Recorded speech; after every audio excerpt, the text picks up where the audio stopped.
12, 13, very slow technical corners. See, he's made a mistake there again. He's gone wide again. Look, at least going to get a better exit out of here. Pulls away from the RSG car. And this is why Ayman Hakim cannot get close enough down the start-finish straight to having moving it.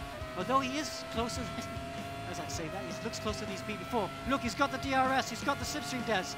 And he's going to make the manoeuvre on the home straight as they go into their lap number 11. Couldn't make it on the Tarzan call, but he's got to make a Tarzan call sooner rather than later because time is running out. We're inside 3 minutes. It's Alif who leads the way. Back markers coming on. This could be interesting. How disciplined will the back markers be? Alif has got to focus on them. Make sure there isn't any connection between the back markers and him. Maybe this is the chance for Ayman Hakim Tadashi. Yeah, this is Hoy just in front of him. Ayman needs to stay closer. He can't let Alif get away because if Alif does have a trip up, then Ayman can get a chance. Yeah. Well done, Mr. Vietnam. Hoy drops out the way, and Ayman Hakim, I think, was hoping for a little bit more Vietnamese assistance. Yeah. He's just made another small mistake, Ayman did just now. So Hakim, these key points of the track, this second half of the lap, he's not quite strong enough. He needs to get improved through those corners. If he can improve just a little bit, he might get close enough. Behind them, Alex, a huge development. Naqib Aslan is down in P10. Fadli Rahmat 3, Presley Martono 4, Perwin 5, and Nabil has also spun out as well. He's in P11. Naqib is in P10, so Nabil is out. Naqib way down. This could be the moment of reckoning for the championship. Yeah, I think he's got a puncture. Naqib's got a puncher. Wow, maybe when the JMX Phantom boys came in, so that's it. He's got to time this just about right as Ayman Hakim Tadashi. He has been patient. Has he timed this one right? He's using the DRS there to get a bit closer. Let's go on board with him. He thought about it, didn't he? He thought about going down the inside at 12.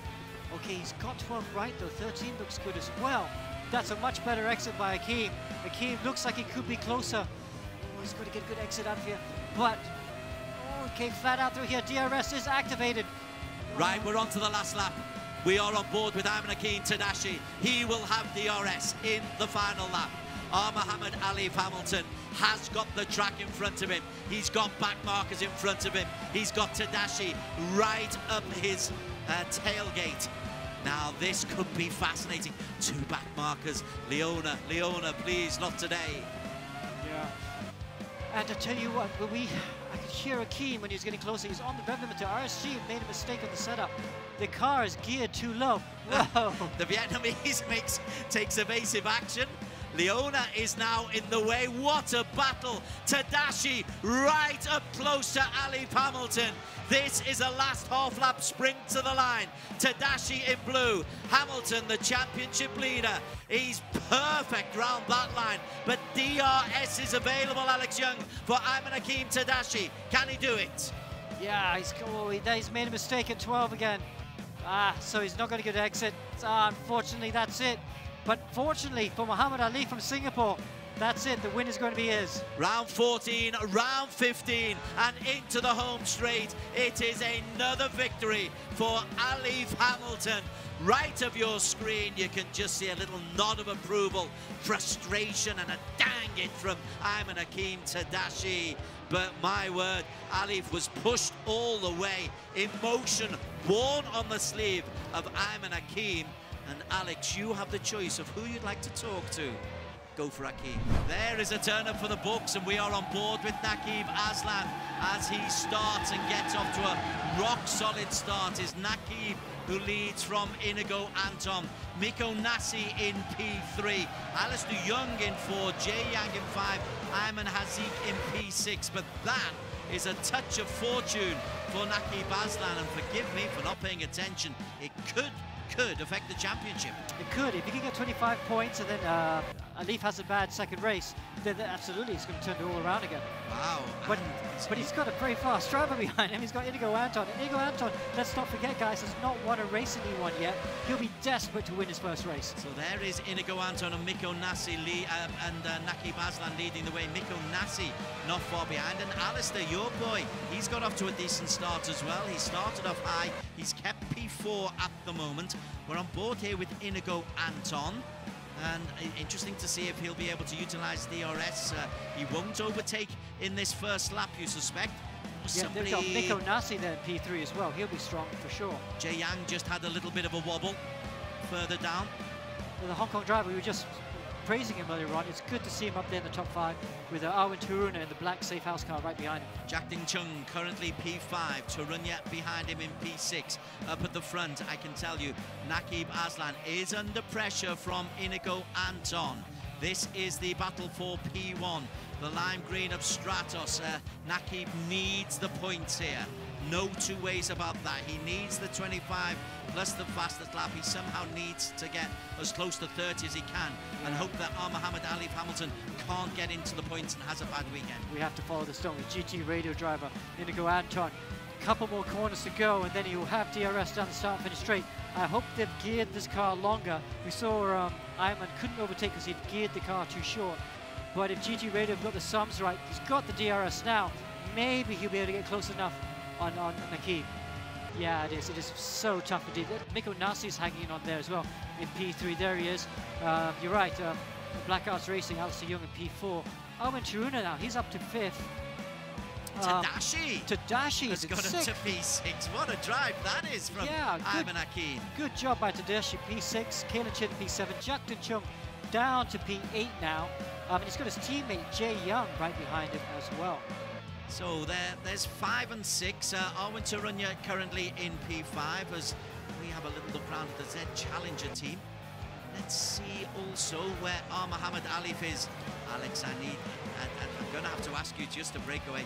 Alif is up to P9. Wow, yeah, he's done a good job. Just overtook one of the Z Challenger cars. He's got the other Z Challenger car, Jack Ding Chung, just ahead of him. So P9, that's good. That's perfect really for where he's at this point of the race. It's first right now. Nakib, wow.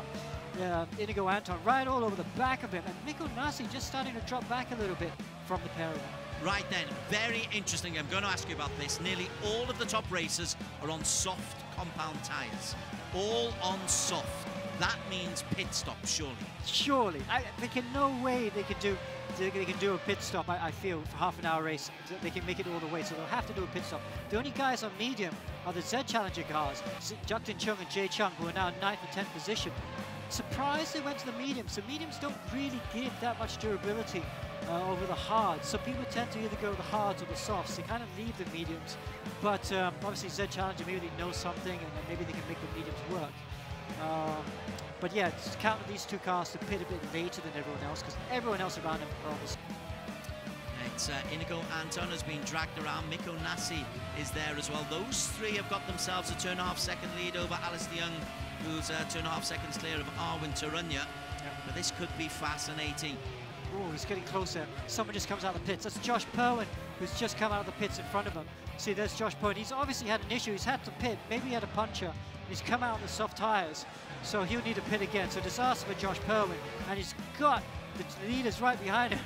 Josh, who's capable of being as quick as the leaders, he's going to have to let go, I guess. Well, Josh got a P5 in race number 1, so it must have been a bit of a nightmare for him at the start of race 2. Now then, can you manage tyres, soft tyres, for 25 minutes around Zandvoort? Will that be his gamble? He can't surely go in twice. Not around Zandvoort, I would have felt. Oh, he goes wide then, he's off. Oh, disaster for Josh. It's just all going wrong for him as the leaders go by. So yeah, it's a shame about Josh. Yeah, he's not topping out in top gear. He's not the rev limiter like Akeem. He just needs to get a bit closer to the second last corner to have a go at Akeem. I think it's Whelan Choi who's about to become an obstacle for Nakib. He's the EGG racer about to be lapped. Inigo Anton. Well, we keep saying with Inigo that he's quick, that he doesn't get the results that maybe he should do. At the moment, here he is in P2, Inigo. No podiums, remarkably, so far this season, but a top 10 place in the standings. Yeah, I mean, no podiums this season. But you know, last season had loads of podiums, 3 pole positions. I would really love for Anton to win. It'd be a way of turning around GT Asia's chance of season so far, because it's not been a good season for him. Joaquim Garrido is in the top 10. That's his teammate, as Mikko Nasi in P3 is just being dropped a little bit, Alex. All on the soft compound tyres. Mikko started off near the front, and Alistair in P4. He and Josh Berwin, we've seen, has already gone out. Alistair now under pressure from Arwin Tarunya, who can be quick. Yeah, coming under pressure from Tarunya, and then this man, Muhammad Ali from Singapore, back up to 7th position. So he's making his move up the order. If he can catch this gang of cars, that put him back into the top 5. Which is the fastest lap of this race so far. Yeah, and he's got Kalen Chin behind him as well, I think. Yeah, Kalen, we expected Kalen to do well, didn't we? Yeah. He didn't really feature in race number 1, Kalen Chin, but he's following Alif, and Alif is following Ayman Hakim. Nakib is still leading the way. Let's just stick with Kalen Chin, Black Wolf Racing. Consistency, we keep saying, for Kalen. Ayman Hakim, wow, what a performance he had in race number 1. As close as you can get to a win, as he has a look on the inside of Arwin Tarunya. Now then, where are we coming through? Alistair Young feeling the pressure from Tarunya. Ayman Hakim has a look on the inside. This is where he made a brilliant start in race number 1 around Tarzan. Gave it the full welly. Unable to do anything there as Alistair spins off. Alistair Young spins off and out of the race. Or out of contention at least, Alex. Yeah, shame for him. Oh, just one mistake and that's it. That's how close it is. You just put it, half a wheel in the grass and that's it. You go round. You go round. Young comments on Young. Axel. Oof, it's still getting close between Nakib Arslan and Inigo Anton. And they're pulling clear of Miko Nassi. We had this in race number 1 where the front two were able to work hard. Alif was able to hold off incredible pressure from Ayman Hakim. Here, Nakib is working hard to hold off incredible pressure from Inigo Anton. The difference is he's got to do it for another 20 more minutes and include a pit stop. Yeah, so I wonder when the pit stop's going to come in. I think in the next 5 minutes we should see some pit stops. It has to be a soft strategy right now, but he won't be close enough to make the overtake. Well, we've seen this several times as they go on to lap number 10. Nakib looks relatively comfortable lapping. That last lap was a 1:13, which isn't the fastest. I tell you who's lapping at almost a second a lap faster. Alif Hamilton, who's got up to P5. Yeah, he is. He's going a lot quicker. Just going at the back a bit. Joaquin Garrido, though, just losing the position to Mika Hakkinen. Mika Hakkinen makes his way through, but he's got Troy Iman behind him as well, so this is getting close as well. Again, so here we go, middle part of the track. Again, Anton looks so quick in this part of the track, but then this next corner, turn 10 and 11, he's not good through here. And look at that, Nakib pulls away, and that is the critical difference. It's a bit like race 1 we're seeing. Anton strong in the middle sector of the track, not strong in the last sector of the track. Who can gamble more, who puts in slightly less fuel, or who maybe just changes 2 front tyres and gambles. Yeah, so now this is a great battle for P3. Miko Nassi not having the pace today to run with the front, and he's now got Ayman Hakim and Alif Hamilton all over the back of him. There is Ayman Hakim, and he'll have the DRS on Miko Nassi, and you suspect that he made a late move there, but Miko experienced enough to defend. Tadashi spins, loses 1, 2, 3 places, tries to get back, but that is evasive action, and another expletive deleted from Ayman Hakim Tadashi. Disaster for RSG. Another team that's having a very, very poor day. Let's go back at the front though. Miko Nassi then still holds on a P3. We have to watch this battle right now, because look, Alif is definitely quicker. Alif in the Team Flash orange car is definitely quicker than Miko Nassi. But Nassi seems to have better straight line street.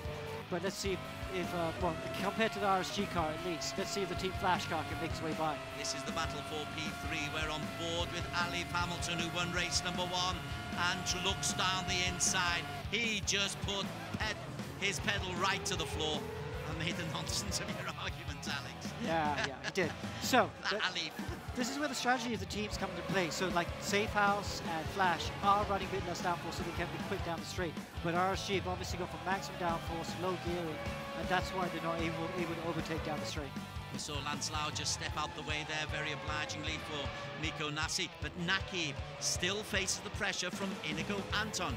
GT Radial, your Asian Motorsport, looking for his first podium of the season. Another backmarker gets out of the way, but where is the way past? We saw Alif show that it can be done on this straight. Oh, they're both going for the pit lane. nicely done. They both decided to stop at the same time as they come into the pit lane. Wow, so softs can just about do half distance. This is a lap earlier than I expected. So it's about this time I always ask the question, and can somebody do a no-stopper? I'm sure the answer is no. One day somebody's going to prove me wrong. Caelan Chin, the new race leader. Yeah, Caelan Chin, they're looking very good there. So he's done a good job of making his tyres last. In the past, the beat races where he's chewed through his tyres too fast, but done a good job again of making the tyres last. This should move him up the leaderboard. Be interesting to see how many more laps he can go. His last lap was a 1:14.2, not quick.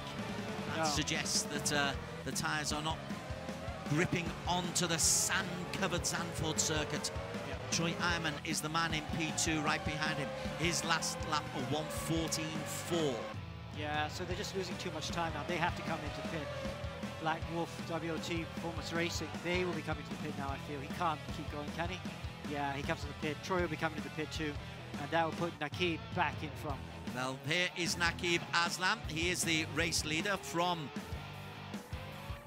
Yeah, Inigo Naqib Anton has stayed. Inigo, what's happened to... Yeah, Inigo is there, one second behind. Inigo Anton as they make their way through traffic. Further back though, let's see how it's going there. Mikko Nasi again fighting with the leaf. Mikko just makes it easy, lets the leaf go through. I think he just knows he doesn't have the pace today. Oh, but then Mikko comes back at him. Wow, wow, that's strange. I thought he was making it easy, but he's not. We just saw, let's mark this in your calendar, ladies and gentlemen, Alif Hamilton made a mistake. Yeah, it's kind of interesting. He made a mistake on the inside, allowed Nasi just by taking the wider line, he's taking the longer way around, but he can carry more speed, and I think he was able to get on the throttle earlier. Maybe he thought he'd been a naughty boy and decided to give the position back. We'll have a look at that. Protests, haven't heard too many protests. It's not a track that invites protests, is it? Or is it? Well, it's because it's so hard to get side by side. But often when they do get side by side, there's often contact. So some days there can be no protest here, some days there can be a lot of protests here. So. We are beyond halfway, indeed. We're approaching the final stages, and another opportunity maybe for Mikko Nasi to test your theory that downforce on the home straight is the only place where Alif is able to get past him. We are on board with Alif Hamilton. We are on the home straight. Last time we had this view, Alif had the DRS and overtook on the inside just about now. Once again, he's able to do it. Nasi obligingly pulls out the way. Alif moves into P3. Nice job by the Singaporean. Alif up to P3. That's exactly what he wants. P3 right now. He'll take that from here because this is great for his championship. They do a little bit of overtaking past the back parkers, but again he's looking comfortable even though the man behind him has got DRS lap after lap after lap. Yeah, this is going to be so fast, frustrating for GT Radio because they know their boy Inigo Anton can win, and well, like I said, he's one driver that deserves a win, but just not able to be quick enough at the last sector to close it, to make use of the DRS. Once again, the EGG cars are just obligingly pulling out of the way. On the last lap, you can almost imagine a last sprint on the line, overtaking on the last lap. It'd be typical Alif. And there is Alif. He's got the fastest lap of the race. Real great master show by him. But nah, I think he's too far away. He's too far away from these two. It's gonna be what, 3 more laps to go? I don't think he can do it in 3 laps. More laps, Alex. There's 5.5 minutes to go. That's 5 laps. Well, this plus 4. 4 laps. This plus 4, and he's making a second. Okay, maybe there's a reason why you're the expert. You can't see him in the background though. There he is. There he is, Alex. Don't write him off. It's 3.5 seconds. 3.5 seconds. Just showing his class, really, isn't he? Ali, what a great job. Oh, is he defensive work from Ayman Hazik? He can't make a second move. Nabil tries to go around the outside. Has to slingshot round. Has he been able to get the drive out? He's got the corner. He's got the line. Nabil, well, it's only 1 up to P8, but what a maneuver. Yeah, a great move that was by Nabil. Very, very well done. Very risky to go around the outside. He performed it to perfection. If we could quickly have a look at P4, Alex, where Mikko Nasi is coming under pressure from Mika Hakimi. Wow, Mika Hakimi, he's done, for me, the drive of the day. He started dead last. He had a problem with his computer, could not get into the race 1 in time, so he missed qualifying in race 1. So he's coming to race 2 cold, started at the very back, and he's up to 5th position. And chasing Mikko Nassi, and will have the opportunity. Inigo's last lap, a 1:14.5. Nakib's last lap, a 1:14.1. Ali's last lap, a 1:12.4. Not only P2 is in his sights, now too far behind for Nakib surely, but this is the battle for P2. Alif looking to make it a phenomenal 50-point weekend. Started in P15, Inigo, having been chasing Nakib for so long, but suddenly finds himself on the defensive, and as they come into the last lap, Alif Hamilton uses the DRS, eases his way into P2. What a great drive by champion-elect almost. I know there's 2 more corners to go, 2 more rounds to go, but this is a real drive of the champion. If Alif wins this championship, this is one of the races where I'll look back and go, wow, that was a really mega performance. Behind them, Mika Hakimi, I can tell you, has got himself into P4. He's got past Mikko Nassi. Brilliant drive by Mika Hakimi. Maybe we'll talk to him later to find out just how he did so well in race number 2. Nassi never had the pace in P5. Jason Tay in P6. Hakimi, great job by him. There is Alif in P2. Won't catch up with Nakib Aslam. And there is the man who is going to take the win in race number 2. But even in victory, he knows that this weekend will not be able to match up Alif Hamilton. And so Alif will extend his lead in the championship standings. But coming through 14 and 15, the race winner of race number 2 in Zandvoort is Nakib Aslan from Malaysia, ahead of Alif Hamilton, P3. First podium of the season for Inigo Anton from the Philippines. Wow, well done. Good job. Good podium by Inigo Anton, but a great job by Nakib Aslan as well. He had to pick himself up after race 1.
Out of a possible 55. Prodigious work again from Alif Hamilton. That's right. Now, it wasn't a bad showing at all from Alif Hamilton. And going through those highlights, Alex, and the league table there, I think the unavoidable highlight that we do have to bring attention to is Alif Hamilton and his 6th win of the championship. Does he have enough to run away with the championship now? So 6 wins out of 12 races, that's 50%. That's a really good stat. And that's why he's leading the leading this championship, shall we say. It is the World Championship for E1, and that is. So it is going to be hard for Naqib to close the gap, I think. You know, Naqib's under a lot of pressure. Only 2 more rounds to go, 4 more races to go. You know, Naqib did really good in round 5, didn't he? He almost got maximum points in that round. But then Alif hit back in round 6, and that's what he always does so well. And he's going to be very hard to beat. That's right. Alif Hamilton wasn't the only driver that had a very good round 6. Des, looking at the results, we also saw Inigo Anton and Fadli Rahmat make an extremely strong performance with their debut podium finishes in race 1 and race 2. Do you reckon that these underdogs will keep up that momentum going into the last 2 rounds? You know, I'm glad you've picked those out, Dan, because Inigo and Fadli, they are in a great battle for the lower level. So there's cash prizes 1 through 5. 5,000 for number 1. We've kind of almost given it to Alif, but the rest, it is wide open. And Fadli is really in form. Look out for the Indonesian. Look out for the Filipino as well, because there's money and cash available. Yep, that's right. There is a $15,000 US cash prize pool for the drivers to fight for, and the battle is heating up in the midfield. And that meant that we saw a lot of overtaking up and down the order in the last round in Zandvoort. But because the track's difficult, it meant that we also saw a couple of spins. Let's go and take a look at the highlights from some of those spinny moments. Aslan is down in P10 from P3, and Nabil has also spun out as well. He's in P11, going twice. Not around Zandvoort, I would have felt. Oh, he goes wide then, he's off. Oh, disaster for Josh. It's just all going wrong for him. Unable to do anything there as Alistair spins off. Experience enough to defend. Tadashi spins. Loses 1, 2, 3 places. Zandvoort is difficult, and that highlight just proved it. But that highlight also showed us a little bit of a difficult round for the Green Army, Alex. I mean, we saw them come away dominating the entire podium in the round prior, in round 5. But then it just all seemed to fall apart for them. So is Naqib Aslan going to still be thinking about winning that championship? It's going to be close, isn't it? Well, actually, it's not looking close at the moment. But what I'm saying is going to be close is it's really under the pressure for Naqib. It's going to be tough, I think, but it really all matters today. Because today, I know we have double points in round 8, but I think it's almost a psychological battle. So Naqib really needs to have a good weekend, or a good night tonight, to try and put some pressure on Alif for round 8. Definitely a psychological battle. There's psychological warfare happening up and down the order. One of the drivers was, of course, Mika Hakimi, who fought all the way from the back, dead last, fought his way all up to 4th, almost on the podium position. And he was just one of many examples of some fantastic overtakes that we saw at Zandvoort. Let's go and take a look at some more of those highlights. Tadashi goes around the outside of Alif, and Tadashi is the man who has got the lead. Alif is up to P9. Just overtook one of the Z Challenger cars. Muhammad Ali from Singapore back up to 7th position. Hamilton, who won race number 1, and looks down the inside. Nico just makes it easy, he lets Alif go through, but then Nico comes back at him. Wow. Once again, he's able to do it. Alif Hamilton eases his way into P2.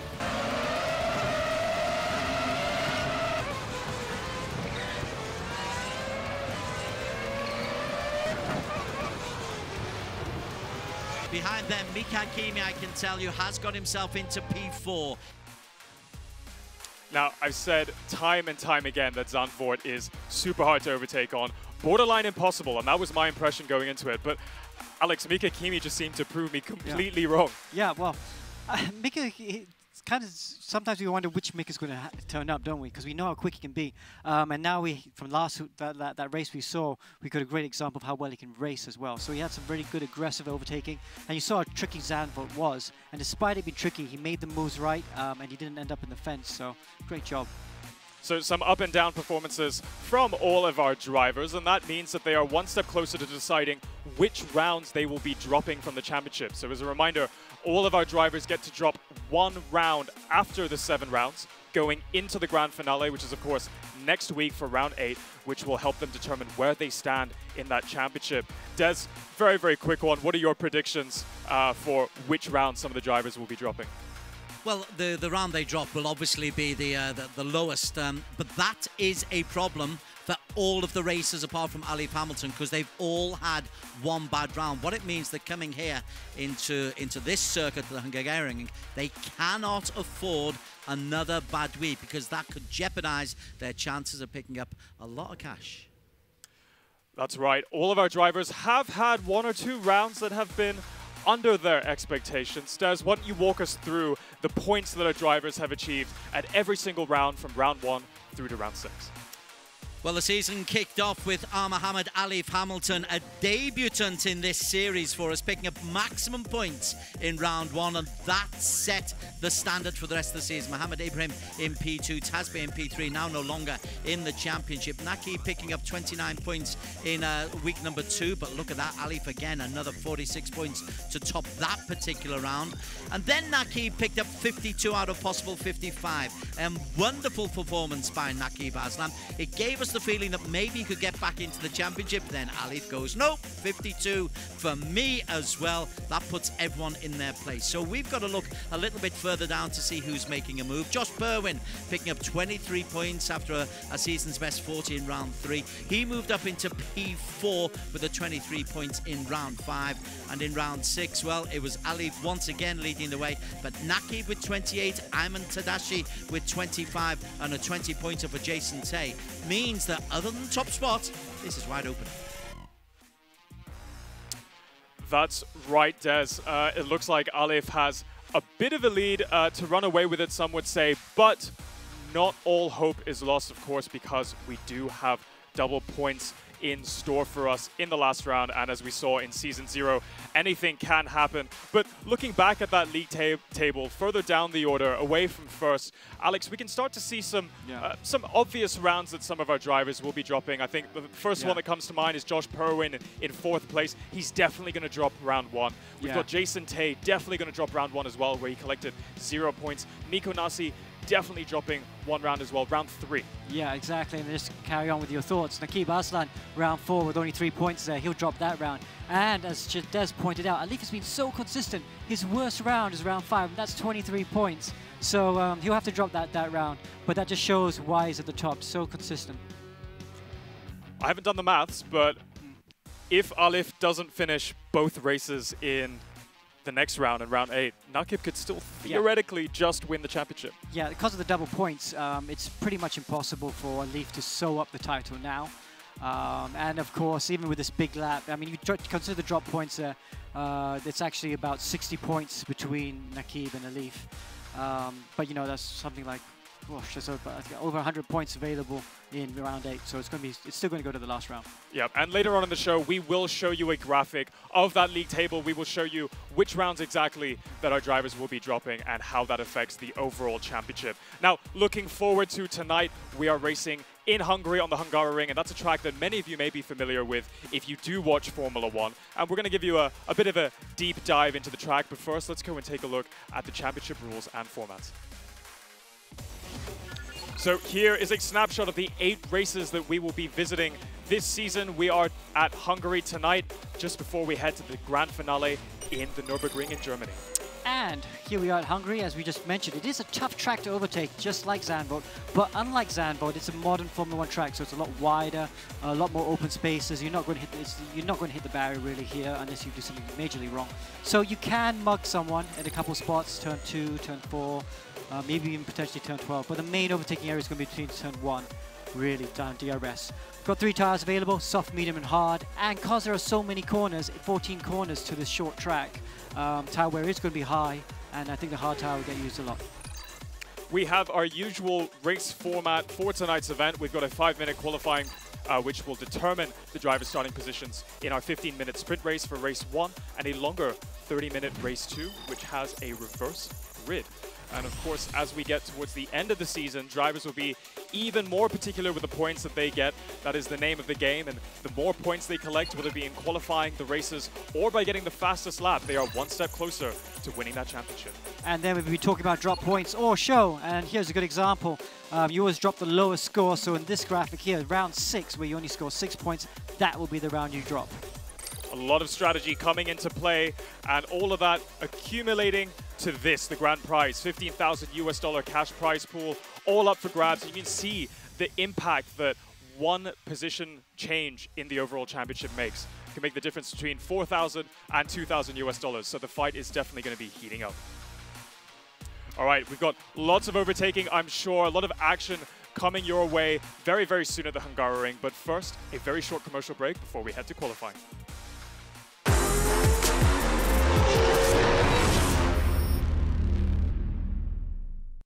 So Vietnam have big ambitions. These drivers come in and bring virtual racing to the people of Vietnam. I think that's awesome, and I hope they're all tuning in. They're trying to do a very professional esports team, and the team is actually running at a proper professional level. They're all supporting each other very well, got sponsors in as well. Good to see Vinh Long in his first E1 championship race. Hello, I am Long. I am Huy. Hey, it's Hỷ Nguyễn from Vietnam SUM E1 team. I am the manager. Vietnam SUM E1 team is being established in June 2020. We are focusing in both digital motorsport and real motorsport. Our vision too is establish the motorsport culture and sportsmanship spirit in Vietnam. Our club have been organized some qualification game online, and Long and Huy are two best drivers that have been participated, and they get the best result. That's why I picked them to represent the country on the E1 Championship Season 1. You've got the Vietnamese team, Long there. Whoa, he's battling with Lance Lau with I1 Racing. Long has followed the Season 0 before on the television, and Huy is a rookie. But both of them are talented, really, really talented. I'm very proud to be presenting Vietnam E1 team in E1 Championship Season 1. Long there doing a good job. He finished in the points in round 1, but he's having to fend off Lance Lau. Long's actually got quite a bit of talent. I've watched him drive before and I've spoken to him. Speed has always been a thing I love. Also the sound of the engine on race cars. I started sim racing at the age of 11 when I first saw some gameplay of Africa and F1 2011 on YouTube. It triggered me so much. Motorsport in general and sim racing in particular has become one of my hobbies and also my passions in them. Having competed in a few amateur European league on F1 2019 and 2020 and a small open wheel league on Assetto Corsa, I have managed some race wins but never have won a big title myself. I started interested in motorsport when I 16 years old, and becoming a professional racer were my biggest wish. E1 Championship Season 1 in my first race. It was an important turning point for me and Vietnam E1 team to develop our racing. Our expectation and the goal for the team is to bring the Vietnam flag to the international championship. Season 1 is a great chance for us in Vietnam E1 team to have some experience in top level competition. And we hope that we can reorganize a similar championship just like E1 championship in our country nationally. And I hope to be able to bring some win and podium back home for my team. I don't have any achievement in sim racing yet, but I will be soon. We know that they have the potential. They've done e-racing in the past as well. While the level might be a bit too strong for them at the moment, I can see Vietnam improving.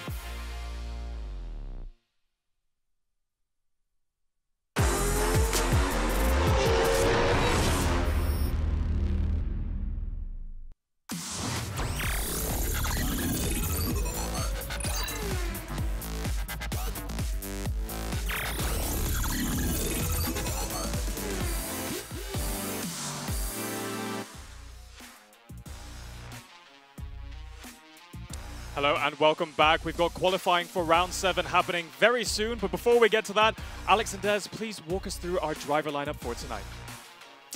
Okay, well, we have to start with the champions from Season 0, and that's Stratos Motorsports in car number 1 and number 2. And it's a brother pairing. Naqib Aslan, Season 0's champion. He's paired up with his brother, Mohammed Nabil Aslan.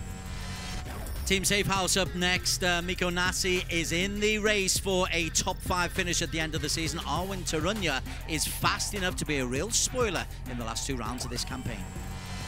And then we have RSG, all Malaysian lineup. Ayman Hakim in car number 5, with Mika Hakimi, the star of the previous round, in car number 6. I think many of us were expecting more out of Troy Ayman and Arif Azmi, the 2 teenagers from Malaysia. They've got themselves in the points, but not enough podiums to be challenging for the top. And then next up, we have GT Radio Eurasia, the All Philippines team. Inigo Anton, who we've seen have many pole positions before in the past, but has not yet won a race, could today be the first day. And he's paired up with his teammate, Joaquin Garrido. Kalen Chin from Black Wolf Racing is very much in the race for cash prizes. 5th at the moment with 1 win and 1 P3. Daniel Rain Oy will be doing his very best to push Kalen over the line. And then we have the Brunei-based team, I1 Racing. Benjamin Sieg from New Zealand, he's age 31, and Lance Lau from Brunei, age 37. They're running cars number 17 and 18. One of the most improved teams are from Indonesia, JMX Phantom, Presley Martono, currently 65 points, 14th position. Fadli Rahmat in a rich vein of form. He's had top 5 finishes in each of the last 2 rounds. And then we have Black Arts Racing, very, very successful real-life racing team, won many championships around the world. And of course, we've got Josh Poen from Australia in car number 25, and Alistair Young from Malaysia in car 26. It's been an encouraging debut season for Z Challenger, Jack Din Chung from Hong Kong, 23 years of age, Jay Yang from Taiwan. They've picked up points consistently throughout the season, though they won't be challenging for the top 10. And then we have Team Flash, the Singapore-based team in cars number 29 and 30. And in car 29, you've got R. Muhammad Alif, who is leading the championship. He's number 1 at the moment by a long way, and he's paired with Jason Tay, also from Singapore. From Vietnam, the Saigon United Motorsports teams. Long has picked up points this season. The rookie Hui hasn't, but both have shown improvement throughout the campaign. And then we have the celebrity duo, EGG Network, Whelan Choi, very funny man indeed, in car number 23. And of course, the Drift Queen, Leona Chin, one of the most versatile drivers from Malaysia, in car 24. And the guys who have to qualify each week, Ayman Haziq from Malaysia, 22 years of age, has accumulated over 50 points. Jin Mazvilton, he has got a chance to be a spoiler here. The Singaporean is seriously quick. All right, and that was a look at our seriously quick driver lineup for tonight. Our drivers are in practice at the moment. It's only a couple more minutes before we head to qualifying. Alex, we saw at Zandvoort that qualifying was really important because it's a super hard track to overtake on. We saw in race 1, all the drivers in the top 5 finished where the top 5 qualified. But moving to Hungary, the track's wider. There's longer straights, or not longer straights, but it's just wider, more runoff. Are we going to see more overtaking? Is quality as important? Quality is as important for sure in this track because it is difficult to overtake. But you can mug people. If you're quite clever with how you approach some of these corners, you can dive down the inside of people. So we will see a bit more overtaking than we saw at Zandvoort. Zandvoort also saw a lot of tire wear, and I think that's something that you mentioned earlier on, where there's some similarities between the 2 tracks. So we've got ×2 tire wear tonight. What kind of strategies would you be looking at? So ×2, we also saw ×2 at Zandvoort, so we're going to see very similar strategies. I think we saw in Zandvoort they actually used the softs, 1 stop with softs. So ×2 tire wear is not so bad. Sometimes we had ×4, and then you have teams having to do 2 stops in a 30-minute race. But in the 15-minute race, obviously, you don't need to do a stop. I think it would be a bit risky to use the soft tires for the full 15 minutes race, and I think you might see them try and use the hard or the medium tires for that race. All right, I think we're going to have the qualifying window pop up in just a minute, but maybe before we get to that, let's talk about qualifying predictions. Now, Alex, I know you don't like this question, so I might ping this over to Des. Des, what are your thoughts? Predictions for qualifying. What's your top 3? Well, I'm really looking at some of the guys who are in the 7th, 8th, 9th region in the overall championship standings to make a mark.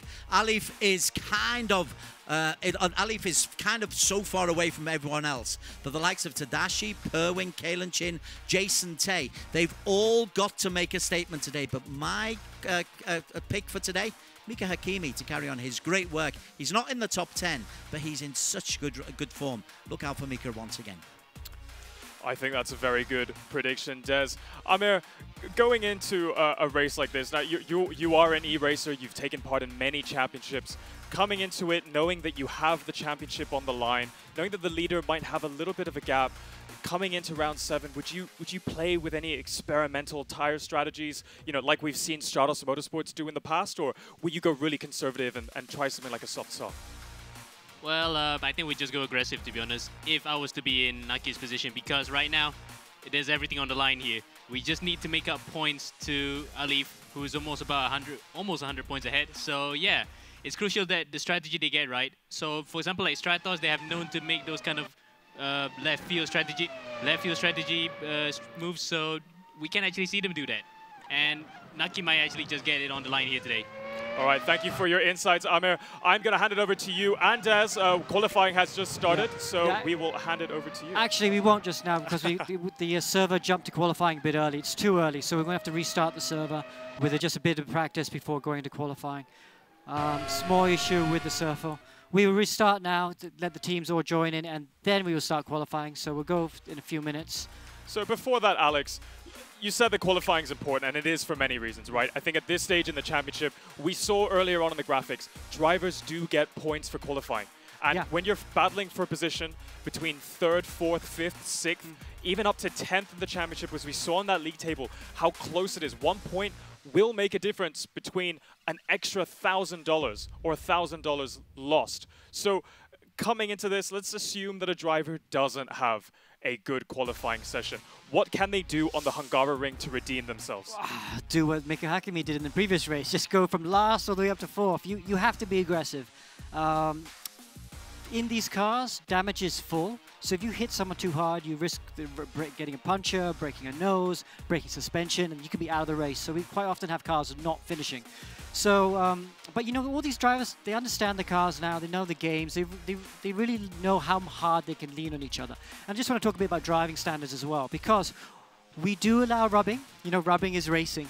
But if we see someone crash into someone where he moves someone off a line, you're going to get a penalty. So you're allowed a little bit of touching, but not too much. And we have proper MAM stewards here to judge them and make sure that doesn't happen. That's right. We've got some of the best drivers in the region, both in real racing and in virtual racing, coming together to battle it out. And racecraft is something that we talk about a lot, and I would say that one of the drivers with the best racecraft, particularly because of extensive racing experience, is Mikko Nasi. But he's kind of had a roller coaster last few rounds, hasn't he, Alex? I mean, in the last round in particular, he wasn't really up there at all, and that was a technical track like Zandvoort that I personally would have felt like his technical driving style really would have flourished on. Yeah, I think it has been an issue. You know, he's been up and down so much, so he needs to find the consistency. But you know, that whole team came together a bit late just before the start, so it's going to be a bit difficult for him to try and make that. But we know when he's on form, he's going to win races.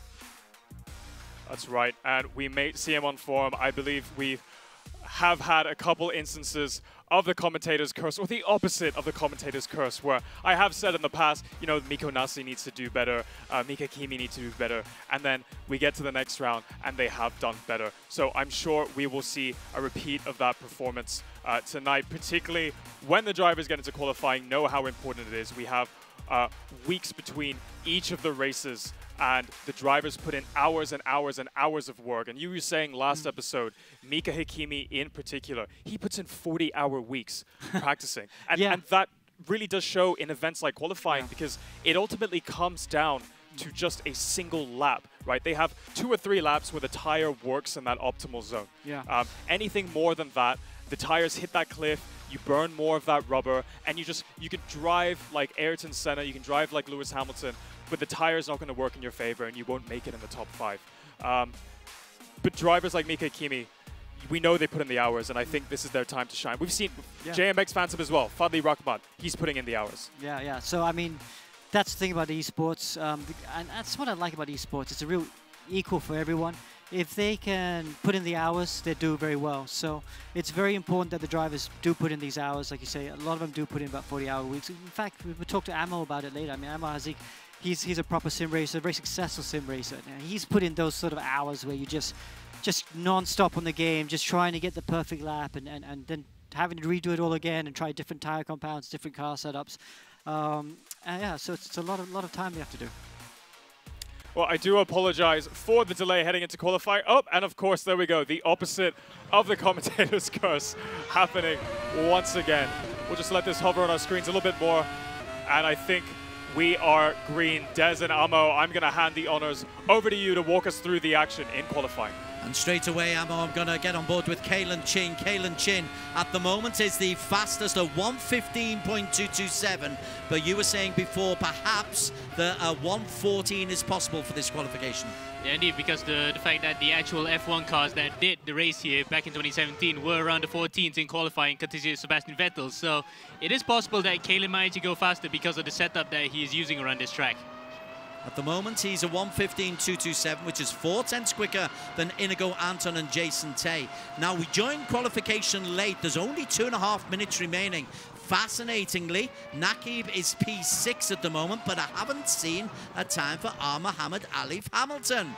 We've got to go to him, but look at this, Amo. He's slow. He's off the pace a little bit. 0.2 off the pace through 2 sectors. Yeah, I think the balance is actually hurting him slightly and probably didn't have the setup. And look at that. Coming across the line, only P10. So he's going to have to actually buck it up here if he wants to actually stand a chance of winning the championship here, theoretically, because we still have double points, of course, but he just wants to actually have that buffer coming into the final round. Kalen's gone a little bit quicker, a 1:15.0. That's 2 quick laps from the young Kalen Chin.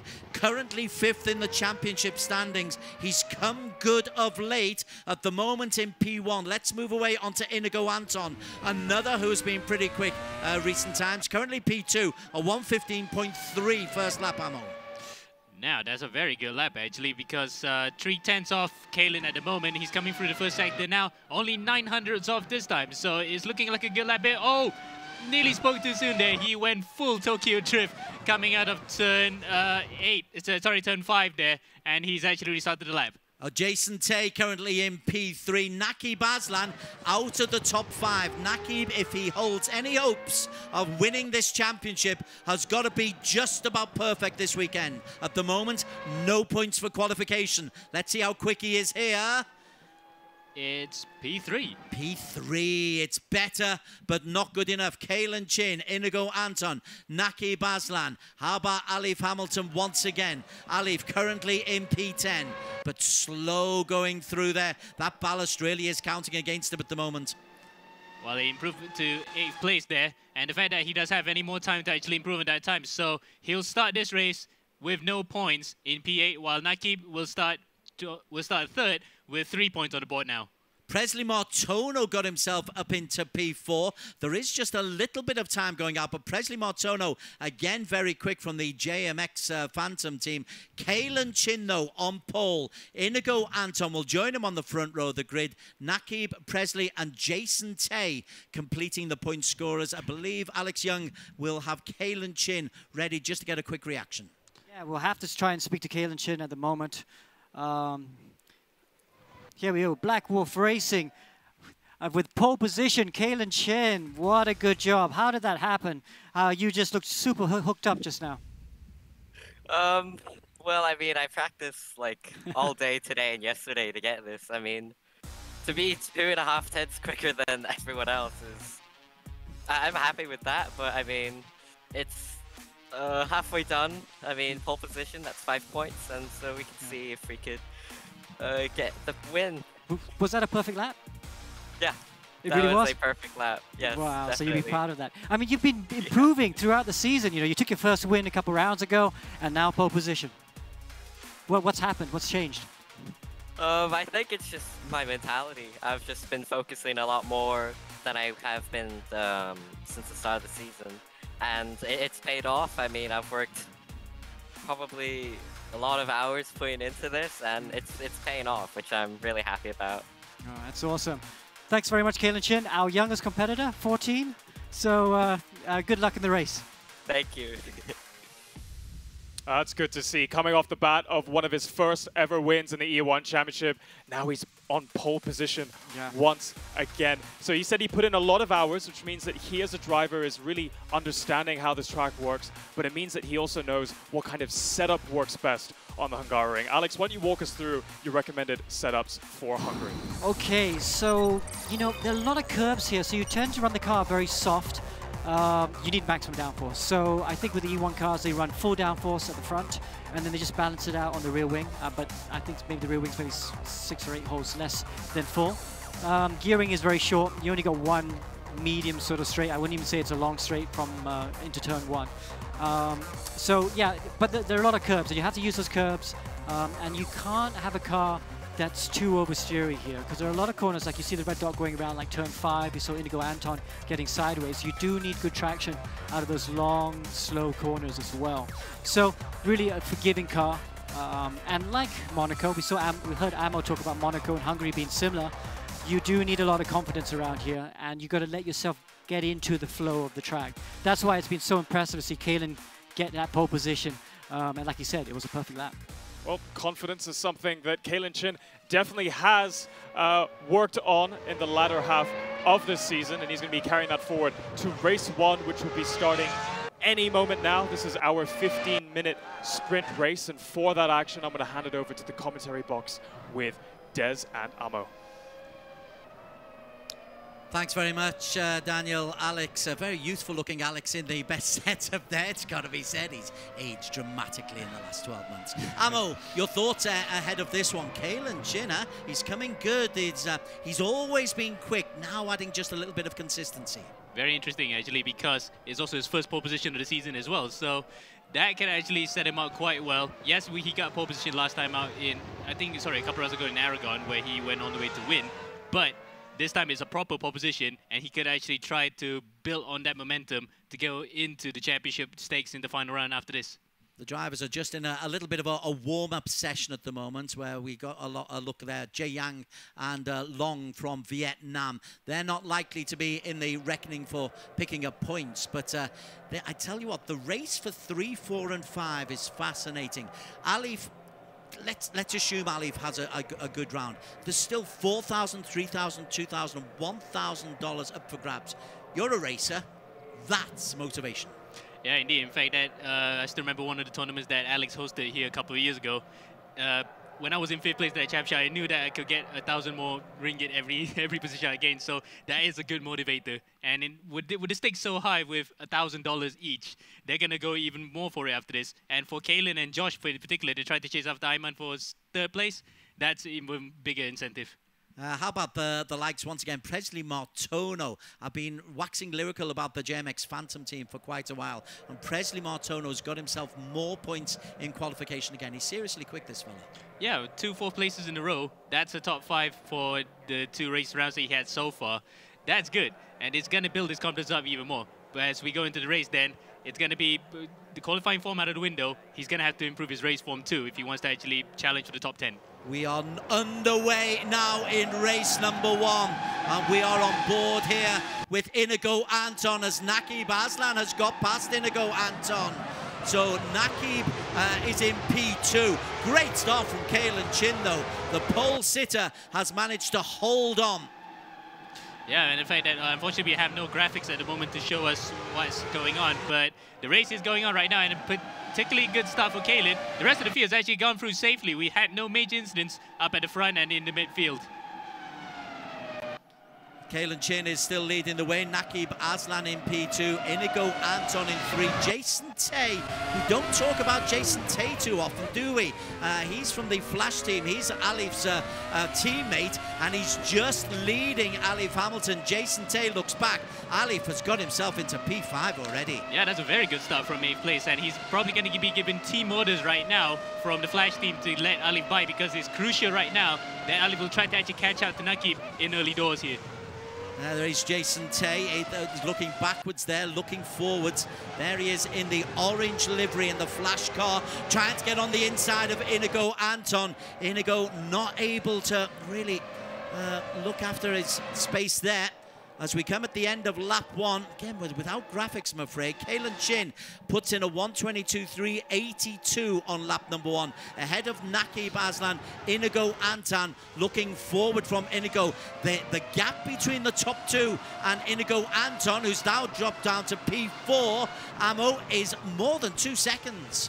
Wow, he's getting mauled here by Jason, and in fact, Jason there looking very racy in front, back to back at the rear wing, off the GT Radio ERacing car as they come through turn 4 right now. Can he still keep it together? Yes, he does. But Jason goes on the inside and he tries to get maneuver. That it does through turn 5. Amazingly, he got it on the inside and takes away 4th place. Now Alif has to actually follow suit to actually get the Flash team up to the top 3. Jason Tay is indeed into the top 3, out to the front. We've rather ignored him a little bit, but Kalen Chin, after a fabulous qualification, he is racing away. This is a very, very quick out. They're all on soft tyres, soft compound tyres, and Kalen Chin has got himself in P1. Only Naqib Aslan able to keep with that pace. Yeah, but only about 6/10 in it between them, and Naqib crucially has the DRS coming around the next lap, so Kalen has to watch his rearview mirrors here if he's going to get a dive bomb on the inside by Naqib or on the outside, whichever way, because the start-finish line here at Hungaroring is quite wide. Does Naqib go into the inside? Not this time. He's actually conserving his tires for now, trying to get by Kalen. So Kalen then holding firm for the lead for now, but Naqib there looking very close as ever. Back behind them in P3, Jason Tay is still leading that procession. P3, I tell you what, Jason Tay is a much underrated driver. The Flasher, we keep talking about Alif Hamilton, but the Flash racer is really, really good. Up at the front, sorry, got to go back up to the front because Naqib is beginning to make 1 or 2 little moves on Kalen Chin, and there could be a lead change. These two, Ammo, would be wise to work together, you feel? Yeah, they would, because with each other's slipstream, they can pull away. In fact, they pulled up a 2.4, 2.5 second gap right now over Jason Tay. So Tay then has nobody to follow in front to get the DRS and has nobody to follow for reference. So he's going to have to make up that gap naturally, trying to get to the back of Naqib Aslan. The gap between 1 and 2 is very tight. Between 2 and 3, it's nearly 2 seconds. Inigo Anton in P4 is still holding off Mohammed Alif Hamilton. Alif, though, has got himself into P5. He is a prodigious racer. As Alex was saying, I think, in the pre-show, his worst round was 23 points.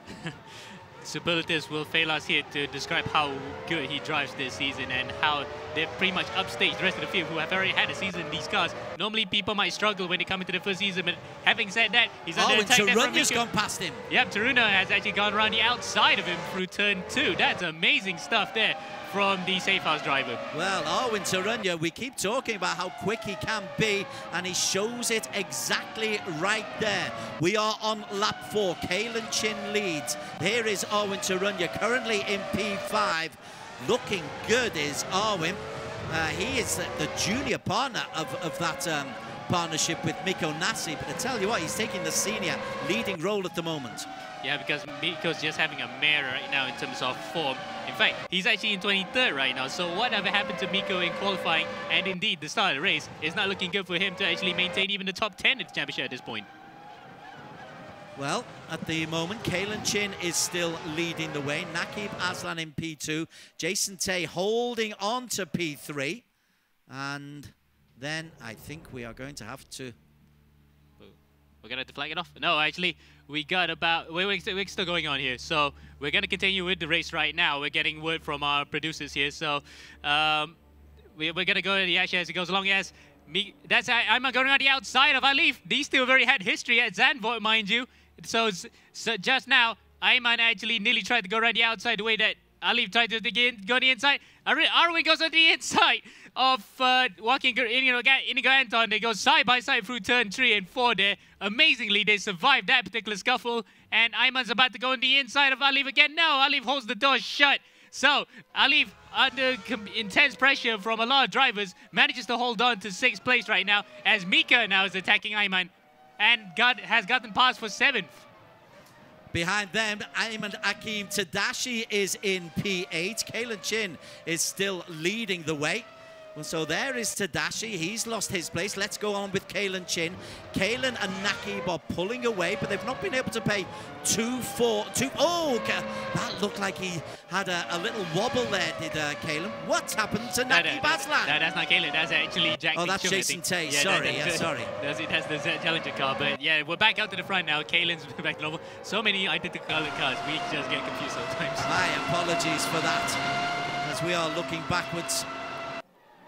And onto the first corner. Nakib goes around the outside of Kalen. Does he make the mistake? No. Kalen holds firm on the inside, goes narrow, and prevents Nakib to get onto the inside turn 2. Or does he? He goes on the inside now. Nakib then, with a lot to lose here in the championship, takes the lead from Kalen. That is a brave maneuver, and Kalen probably will feel a bit hard done by that. There seemed to be a little bit of contact there from Nakib Aslan, but he's made the move. As we say, he needs to be almost perfect. He wasn't perfect in qualification, only P3, 3 points there, but he has made the move. Jason Tay currently in P3, but what a cracking battle that Jason Tay is putting up. We're kind of ignoring him because of what's going on in front of him, but Jason has pulled to within a second of the front 2 ammo. And that's because they both of them were battling. So unfortunately, when Nakib and Kalen started battling, they lost a lot of time and has drawn in Jason to come into play. Now, Jason can actually play the team game. He might actually help out Alif here if he could nibble points away from Nakib in particular. Kalen's not going to have anything much to lose apart from top 5 position, but Nakib has even more to lose with a championship on the line. He is a very, very good spoiler, is Jason Tay. I wonder if we can look just a little bit further down. Jason is outside DRS time. If we can have a look at the movements of Mika Hakimi and Ayman Hakim Tadashi in P7 and P8. They're the 2 blue cars. They're trying to get around Inigo Anton, who has dropped back to P6 after a decent start. Mika was one of my calls because he had such a thrilling drive last week in Zandvoort, and this could be a circuit that sees him overtake driver after driver, but Tadashi's in his way. Yeah. No, in fact, actually, Mika's in front of Ayman this time, so he actually got around him. Apologies. Yep. Mika actually got around him at this very corner around turn 6. So a lot of, turn 5. A lot of drivers are actually making that move stick around this corner, basically. So Ayman actually just got nicked there by Mika, and now Ayman has to actually get by him.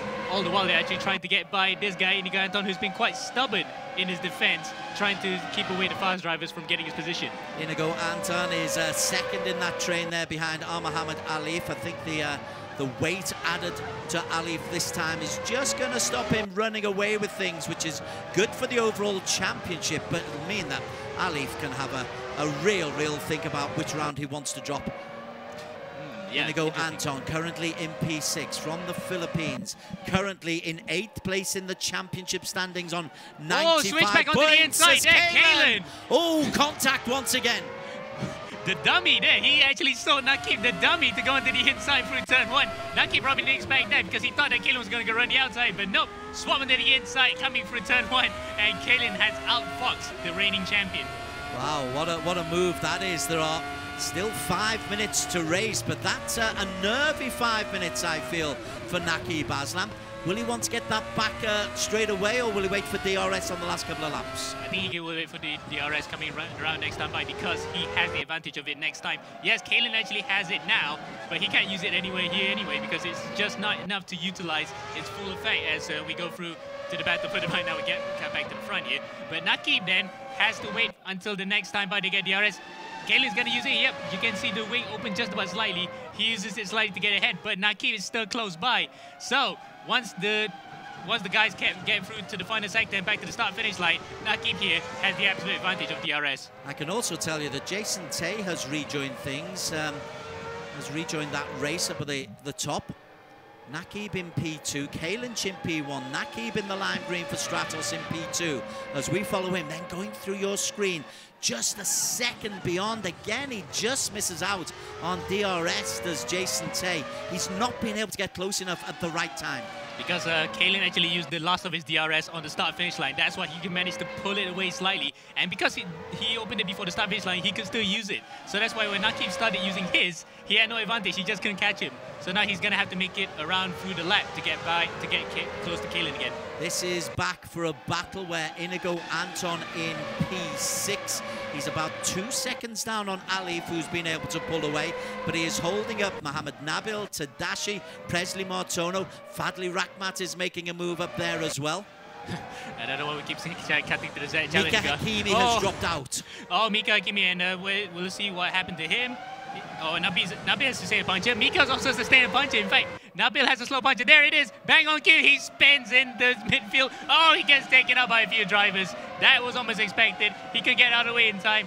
Now he has to crawl back to the pits. facepalm. He can't believe it. Second race in a row that he's actually been involved in incidents, and Zandvoort was under Nat spins. And in fact, more cars going on the background there. Disastrous 10 years so far for Nabil in the Stratos car. Was it a good transfer? That's a question that we'll ask. Back up to the front. Nakib has a look around the outside of Kalen Chin. 3 minutes remaining. Kalen Chin and some back markers about to complicate matters. All on soft compounds. How will tire degradation affect these last couple of laps, Amo Hazik? Well, 2 times tire wear is not so bad. And Hungary is not really known for its tire wear. It's known for its brake-eating tendencies because the drivers go around here for 78 laps in the actual Grand Prix. So they brake hard, you can see brake dust come out. In terms of tire wear, not so much, so I think they can just push it all the way to the end. Kalen Chin still leads, 2.5 minutes remaining.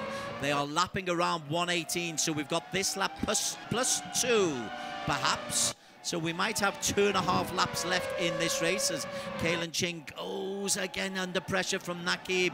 Oh, look at the back markers. It's a Black Wolf racer. Daniel gets out of the way of his teammate. That would cause a controversy if he got in the way of his protege. Yeah, it could almost be like the Red Bull incident in Turkey back in 2010 where there was friendly fire there. But luckily, Daniel looked at his mirrors and gave way to his teammate.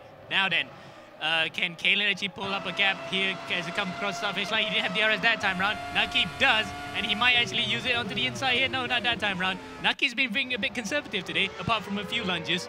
But right now, he's actually probably thinking about the championship. 2 laps remaining. We are on the penultimate lap. Nakib Aslan, Stratos Motorsports in the lime green. Will he just hold his powder dry until the last lap? He has got DRS on Kalen Chin. Jason Tay again has been able to hold on to P3 but not get close enough to the front 2. He's also probably just being conservative because he knows this is a good haul of points for the team's championship. We have not talked much about the team's championship yet, but Team Flash looks certainly good to actually win it coming to the last round. Presley Martono for JMX, he's in P7. Fadli Rakhmat's got up to P8. I am enjoying the work of these 2 guys from Indonesia. Real additions, real improvements in the E1 Championship. So Martono on the soft compound, but probably a little bit too far away from Ayman Hakim Tadashi in P5 to really get close to them. I hazard to guess that Mika might have gotten to that puncture from a hit from Ayman Hakim, actually. Then that would be disaster. We might need to have a word with him afterwards if that was the case. But right now, Mika's out of it, and he has a chance to actually start from second. No, actually, no, he's not going to start on pole because it's not complete reverse grid. But it's a disastrous weekend for him after coming good in Zandvoort. Kalen Chin still leads. Now then, we are getting to the business end of the race, and Chin and Nakib have been scrapping it out. Nakib had the lead for about a lap and a half, but Kalen Chin otherwise has been just about perfect. Fastest in qualification, fastest off the line. Cheeky little maneuver to regain the lead. Kalen, is he able to hold on? Alif, the championship leader, down in P5. Looks like he's going to have to settle for 11 points from this particular race. Yeah, indeed, and the fact that, we go back to the front here because it's more crucial right now. We're trying to get to see how close this battle is going to be towards the end. Now it has got bite markers. That's actually one of the EGG cars that they're approaching. I think, nope, they actually got it out of the way in time. So Kalen then has a clear line to the line. And a bit of a gap. It's over a second from Nakib. So Nakib is really not taking... Nakib is slowing down, isn't he? Yeah, he's just Nakib's going backwards. He's just watching over his tires because he knows that points are important right now as Kalen comes across the final corner to take the win here in race 1. Kalen Chin, big smile, bottom left, takes his second victory of this E1 Championship season. We know this kid is good. Now he is showing it on a regular occasion. Alex Young, talk us to Kalen Chin. Let's see what kind of mood he's in. Oh, we have to talk to Kalen Chin. Kalen Chin, that was a masterful victory. You had big pressure from the reigning champion, Nakib Aslan, but talk us through your race. Oh my god, I mean, hats off to Nakib. He had me, like, my heart was racing the entire time. And when he got by me, I was just like, okay, stay calm, you can get him, you know, you're quicker. And I eventually did, and so, this win, it's a lot happier than the one in Aragon, as it's not a reverse grid, but yeah, my strategy was just keep ahead, you know, stay calm, and it worked, and yeah. Wow, awesome. You were also on the soft tire as well, so you could make the soft tire last no problem as well. Do you think you could do the race 2 without a pit stop? It was tough because the tire wear here in Hungary, it makes the tires degrade a lot quicker than at any other track, and so my heart was like, I was just so scared if I was gonna get a puncture the last lap, and which thankfully I didn't, and so. Yeah. Wow, that must mean your tires are down to 0%. Congratulations, though, Kalen. Win number 2 for the season. Good luck for race 2. There are you have a lot of fans here in Malaysia, so I know they were cheering you on for sure. Thank you. Thank you. Wow, what a great win for Kalen. Oh, whoa. Really, really good. That was well-deserved. An outright pole and an outright race 1 win. Fastest lap, Jack Din Chung. There's a turn up for the books, and that is maybe an indication of how he's growing in confidence throughout this season. Kalen Chin picks up maximum points though for victory. Naki to be content with 20 points. 16 for Jason Tay, doing a great job for Team Flash, who may well be en route to taking the overall team championship. And Arwin Tarunya also quick ahead of Muhammad Alif Tadashi in P6. Martono and Fatli Rahmat for JMX in 7 and 8. So some good names to talk about when Daniel takes us to the next part of this show. That's right, there's a lot to unpack there. We'll see how all of this affects the overall championship, because we're getting one step closer to our grand finale. All that coming to you very soon after this short commercial break.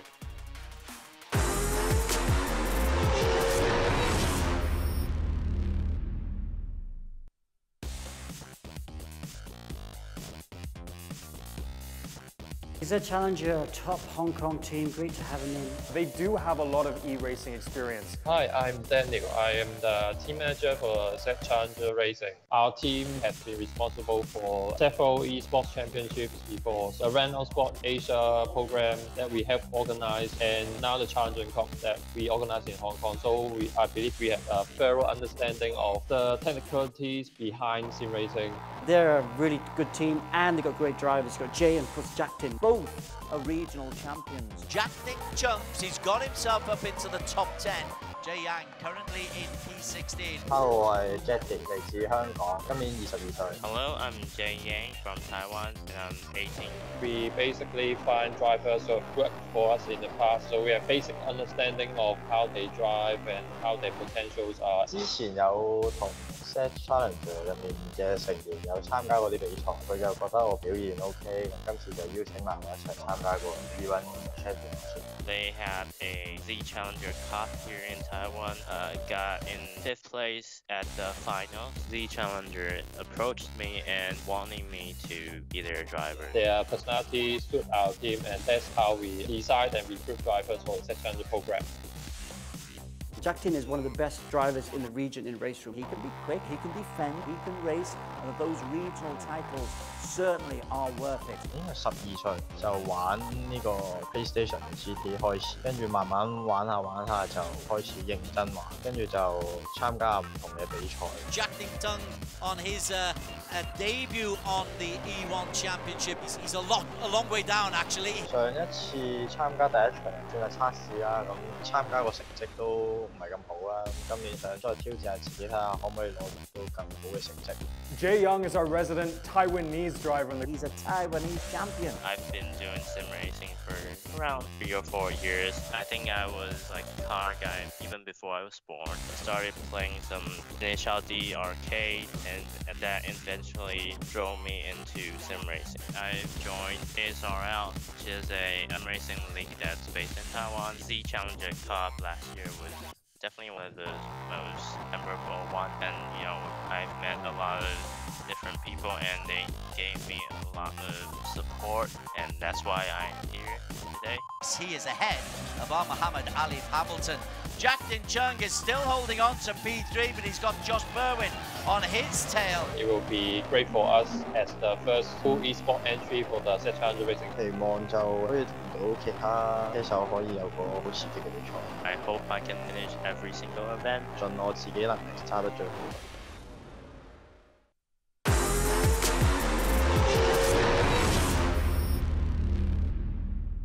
This season, we've had a handful of ERGP drivers make their guest appearances on the E1 Championship grid. Getting ERGP qualifiers into this competition is an automatic wild card. ERGP drivers have to qualify in a weekly leaderboard in RaceRoom. Whoever's got the 2 fastest times, they qualify to represent ERGP in E1. Hello, my name is Francangelo Gonzalez from the Philippines. I got into the E1 Championship by the weekly leaderboard. My experience so far is good. I could have done better. I've watched a lot of Ayman Haziq. He's a very, very good driver, very talented. Top 10 performances. Ayman Haziq has been so good in practice that he's qualified 4 weeks in a row. My name is Ayman Haziq and I came from Malaysia. I actually joined previous season as well. I managed to actually get a top 5 in one of the rounds. I actually come from a karting background. I also started my sim racing career as well. So basically I do both karting and sim racing at the same time. Other ERGP drivers that come to mind include Yilmaz Wilton. He's actually the cousin of Alif. I'm Yilmaz Wilton.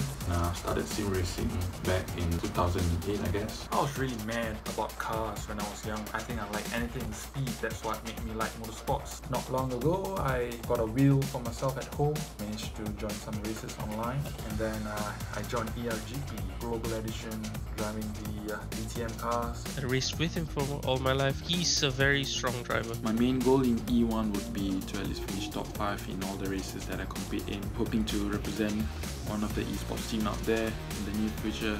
Mohamed Zini I'd like to watch. He's only been doing sim racing for a short time and I think he could be a star of the future. My name is Mohamed Zini from Singapore. I started doing sim racing in F1 2011. Back in 2017 is where I got my first win. My thoughts on the level of the competition is very tight up front. Surely my goal for E1 is to be exposed to this level of racing, which is quite high for me. And boy, have they shown through, shown their raw speed and talent, and show that they really have what it takes to be up at the top 5, or dare I say, even on the podium. As an example, Mohammed Nabil came through that ERGP qualifying and then eventually replaced Mohammed Ibrahim at Stratos Motorsports. But what he needed to do was show that he could do it in the E1 Championship, and he did do that. The reward is a place alongside his brother. It just shows that there's a lot of good quality in the region, even if they can't get into the big teams. If I give it a choice which team I would join, is probably RSG. Any team will do for me. Having ERGP allows anyone to join. As long as you're quick enough, you can get to the top 2 into that leaderboard, you can race with the pros.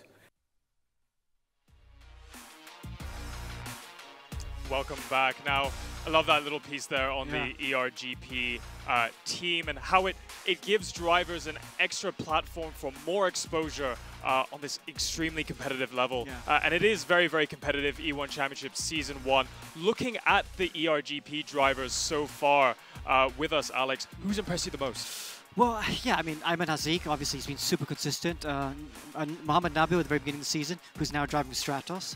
And that's what's so good about the ERacing GP leaderboard thing, because we have so many good drivers coming up through the regions, youngsters as well. They do it in the leaderboard, they come and race with us. It's a showcase that hopefully one of the other teams will pick them up. All right, well, we just wrapped up race 1 at round 7, and we've got race 2 coming up very shortly. Let's go take a look at the highlights from that sprint race. So here's the start. There's Kalen Chin in the black car leading off the line.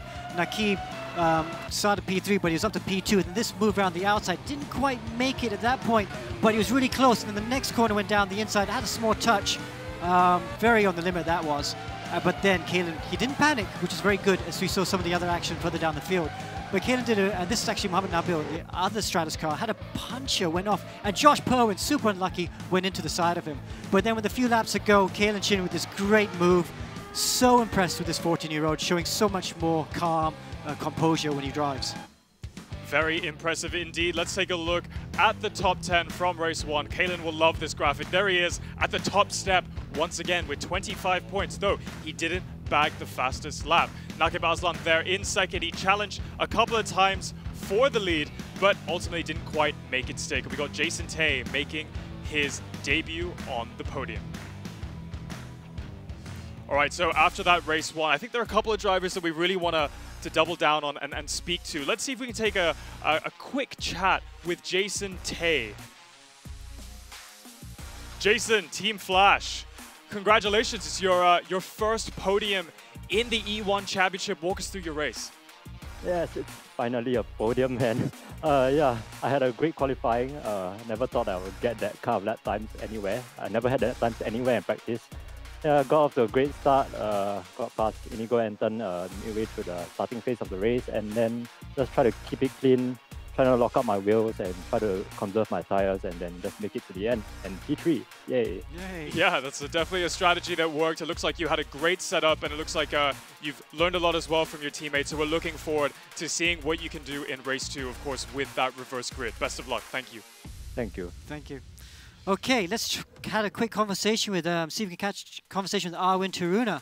Arwin, there you are. Good job to finish P4, your best result so far. I mean, you've been in positions where you could run at the front, but had some accidents. But you must be happy with P4. Yeah, thank you. I'm very, very happy for me and my team, of course.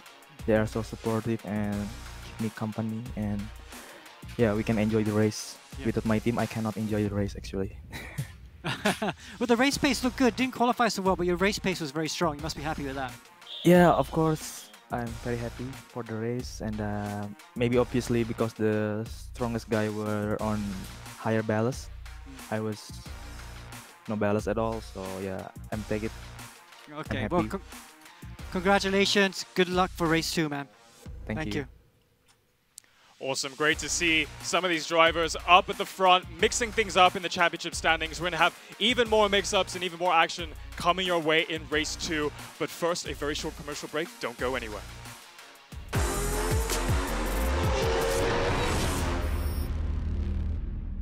Safe House is a Korean-Singaporean collaboration. There are two owners, very much motorsport enthusiasts, do their own racing at the same time. My name is Arun Taruna. Hi, I'm Mick Benassi from Team Safe House. Nasi goes onto the inside. Nasi goes onto the inside of the Mercedes-Benz arena. Does he make the mistake? Yes, he does. And Ayman will probably not be liking that one bit. He's going to try and go around the outside. Can he go around the outside? Yes! Oh, what a move. Round the first turn, leads through the S's up the hill. Safe House Racing is a team that always has a strong driver lineup, and that's because they have Mikko Nasti. He's a real-world driver that became a sim driver. Mikko Nasti is somebody who I've watched race. He has incredible racecraft. He's an excellent driver coach. He's one of the best driver coaches in the region. My interest in motorsports started way back when I was 8 years old or even younger. In Finland, I got into kart racing, and that basically stayed with me, doing lots of kart racing in Malaysia and the region, and some races in Europe. Mikko Nasti's been doing a lot of sim driving over the years, so he could adapt quite quickly. Nasi goes onto the inside. He pushes Alif off. Alif's off the circuit, and Nasi takes the lead. Nasi takes the win in race 2 at Hockenheim. Mikko Nasi takes the victory. First of the season for Nasi. Arwin Taruna is a driver that made his debut into the top 10 in Suzuka with a P6. He's another who I've seen in ERacing as incredibly quick, incredibly aggressive. Especially when he gets in front, he's able to churn out those lap times within a tenth of each other. This is the man of the moment right now. We've got to watch Taruna right now. Oh, he's got up to P2, did a great move around the outside of Josh at turn 1. But Taruna's in the lead now. He's got a half a second gap as he come across some back markers. One of the Vietnamese drivers. There he is. Oh, that's not a good place to try and overtake him. The spark was ignited when I saw Michael Schumacher won his 3rd World Championship. From then on, I was very keen on motorsports.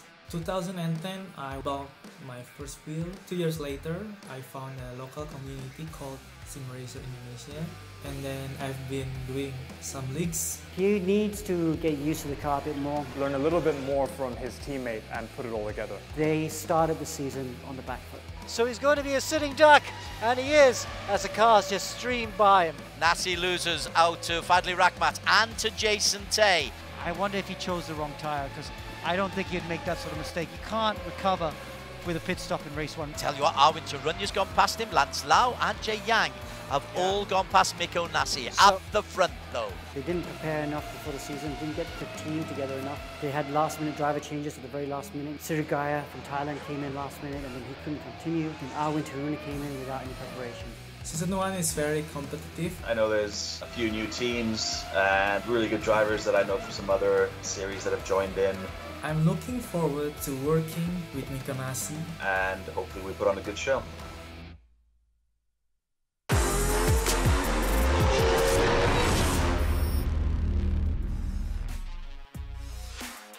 Welcome back to the E1 Championship Season 1. We've just wrapped up Race 1 at the Hungaroring. We've seen a lot of action up and down the field, and we've got Race 2 coming your way in a matter of minutes. We have a reverse grid, we've got an ERGP front row lockout, and to walk you through that action, I'm going to hand it over to the commentary box of Des and Amo, who are going to comment on the drivers who are in practice at the moment.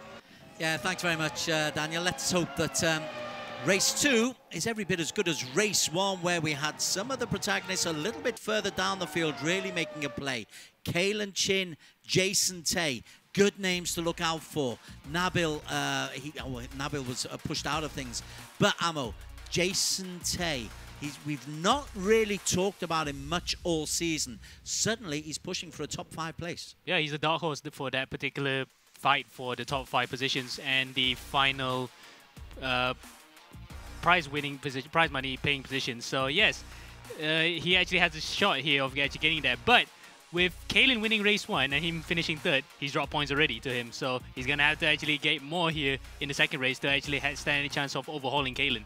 The other one I'd like to really mention to you, Jack-Din Chung, fastest lap.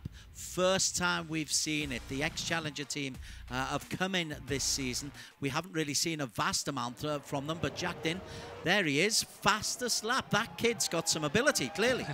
Yeah, amazingly, because for the most part, towards the end of the race, about 5 minutes left to go, it was already Ayman Zakim's. I thought Ayman was actually going to get the fastest lap, but then when we checked back the timing screens and the result screens came up, it was Jack-Din. So, surprise, surprise, he's actually come good now to actually challenge for not just for points, but he can also challenge for the extra points. And that is very good for Jack-Din. That's a sign of improvement. Absolutely. One of the guys who I said keep a look out for him, Mika looked like he was, Mika Hakimi looked like he was going to go pretty well, but he crashed out. Bit of a puncture, we understand. Was it Tadashi? You're in communication with the guys. Was it Tadashi? No, not today, unfortunately. I haven't had a word with what happened to them, but I hazard to guess it might have been friendly fire because they were actually close together on the track at that moment in time while challenging Inigo. It might be Inigo as well, not gonna lie, but I'm hazarding to guess it's friendly fire. If your teammate does that to you, you as a racer, Amo, how many expletives? Can't say on air. I think it will I would be pretty cross. In fact, I think Mika will probably know how he feels like to get friendly fire because we've been involved in a few incidents ourselves too, actually. So it will be quite a weird debrief between those two guys after this. Okay, we are just about to get underway on race number 2. It's a reverse grid race. I think it was 12 places, so we've got an all ERGP front row of the grid. They are decent racers, the likes of Jin Masvilton and Ayman Hazik. We could have an ERGP podium here, Amo, which would be some performance. Yeah, indeed, against the seasoned guys some more, so that is actually a good way to advertise yourself at the front of, at the front of the championship. It's a shop window, basically, as we mentioned, like in the previous segments. These guys are actually advertising themselves for future prospects. However, we'll also keep an eye on Ayman Hakim Tadashi, Josh Perwin, Kalen Chin, Jason Tay, Nasi, who had a dreadful time, Inigo Anton, as well as Nakib and Alif Hamilton. Alif getting another 5th finish. Right, we are all just about set. Jin Masvilton is on pole position, and we will drive with Jin Masvilton. He is on the right of your screen. Alongside in it's Ayman Hazik. Masvilton gets off to a splendid start, and looking behind him, Inigo Anton has made a move through into P2, but Masvilton, who can be very quick, is then barged out in the corner. Number 1, 4 abreast as they go around the first corner. It looks almost like a motorbike race for a second there with so many drivers getting through to the whole shot, but it's Anton who actually gets the whole shot in the lead, and he takes it quite well here, but Rahman is going to try to challenge on the outside. He's still going to go side by side here. Coming out to turn 4, it's going to end in tears if they're not going to give each other room. Philippines with Inigo Anton into the lead with Fadli Rakhmat going on the inside. 2 aggressive moves from the JMX Phantom racer. Really have enjoyed Fadli Rakhmat. Tadashi, I can tell you, is in P3. He's in the blue livery, and Tadashi picked up useful points in race 1, and this is looking good for him in race 2, Amo. Yeah, he could actually close out the Nakib conversely if he could actually get a good round here. 44 points coming into this round. he has an awful lot to do to gain on Nakib, but crucially, he can actually gain points on Josh because Josh Perwin had an absolutely dreadful first race. Presley Martono was the man in P4. He picked up points in qualification. He also came 7th in race number 1. Musvilton, who was on pole, is down in P5. But it is Inigo Anton who leads as they come over the start-finish line. But immediately DRS is available and Fadli Rakhmat is on new race leaders. Both he and Ayman Hakim Tadashi try to go around the outside, but Fadli leads for JMX Phantom. He's going to look at sitting duck here, Inigo Anton.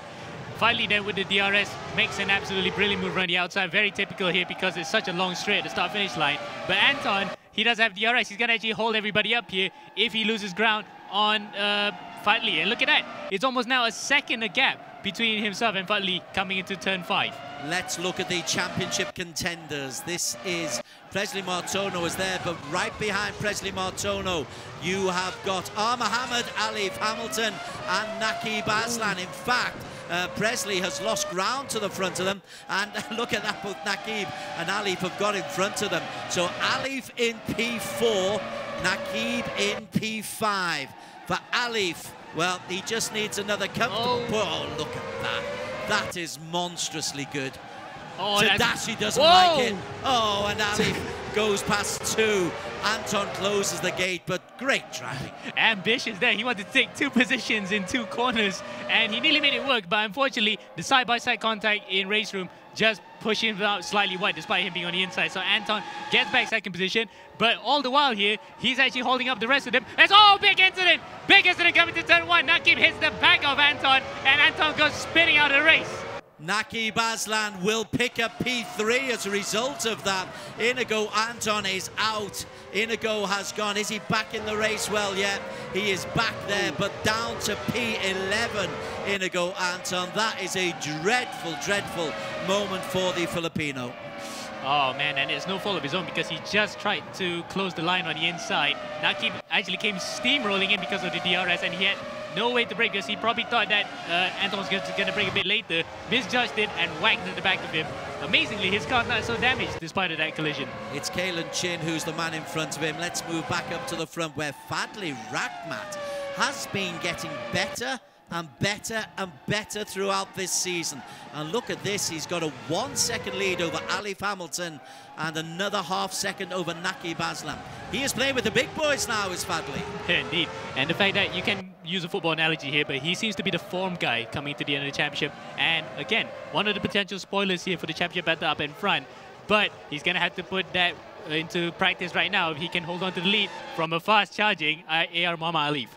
So it is, well, Alif will have the DRS at the end of lap 3, coming into lap number 4. There's still 25 minutes to go.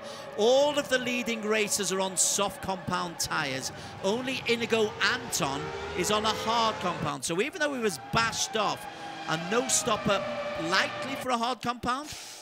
Most likely here because it's ×2 tyre wear, which is not that bad. So he might actually go all the way to the end, barring if anything else happens to him, because that car might be heavily damaged from that big shunt. Oh, Alif Hamilton has dropped off.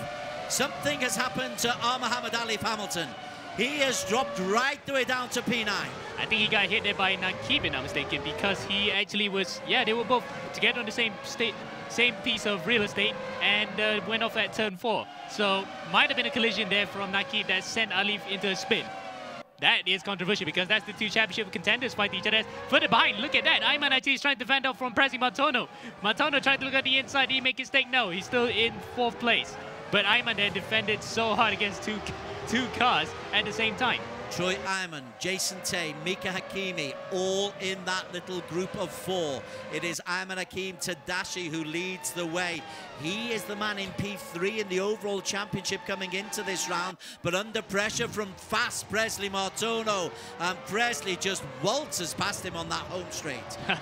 The power of the DRS here. In fact, there's no way to complain about it because that's the allocated allocated distance for the DRS in FIA regulations anyway, as Troy Ayman now goes on the inside. Ayman then sorry, the two Aymans. Troy Ayman overtaking Ayman Hakim. Ayman Hakim being the big loser of all that, losing 2 positions in the same lap. He's going to lose 3 here if Jason goes to the outside, and he does.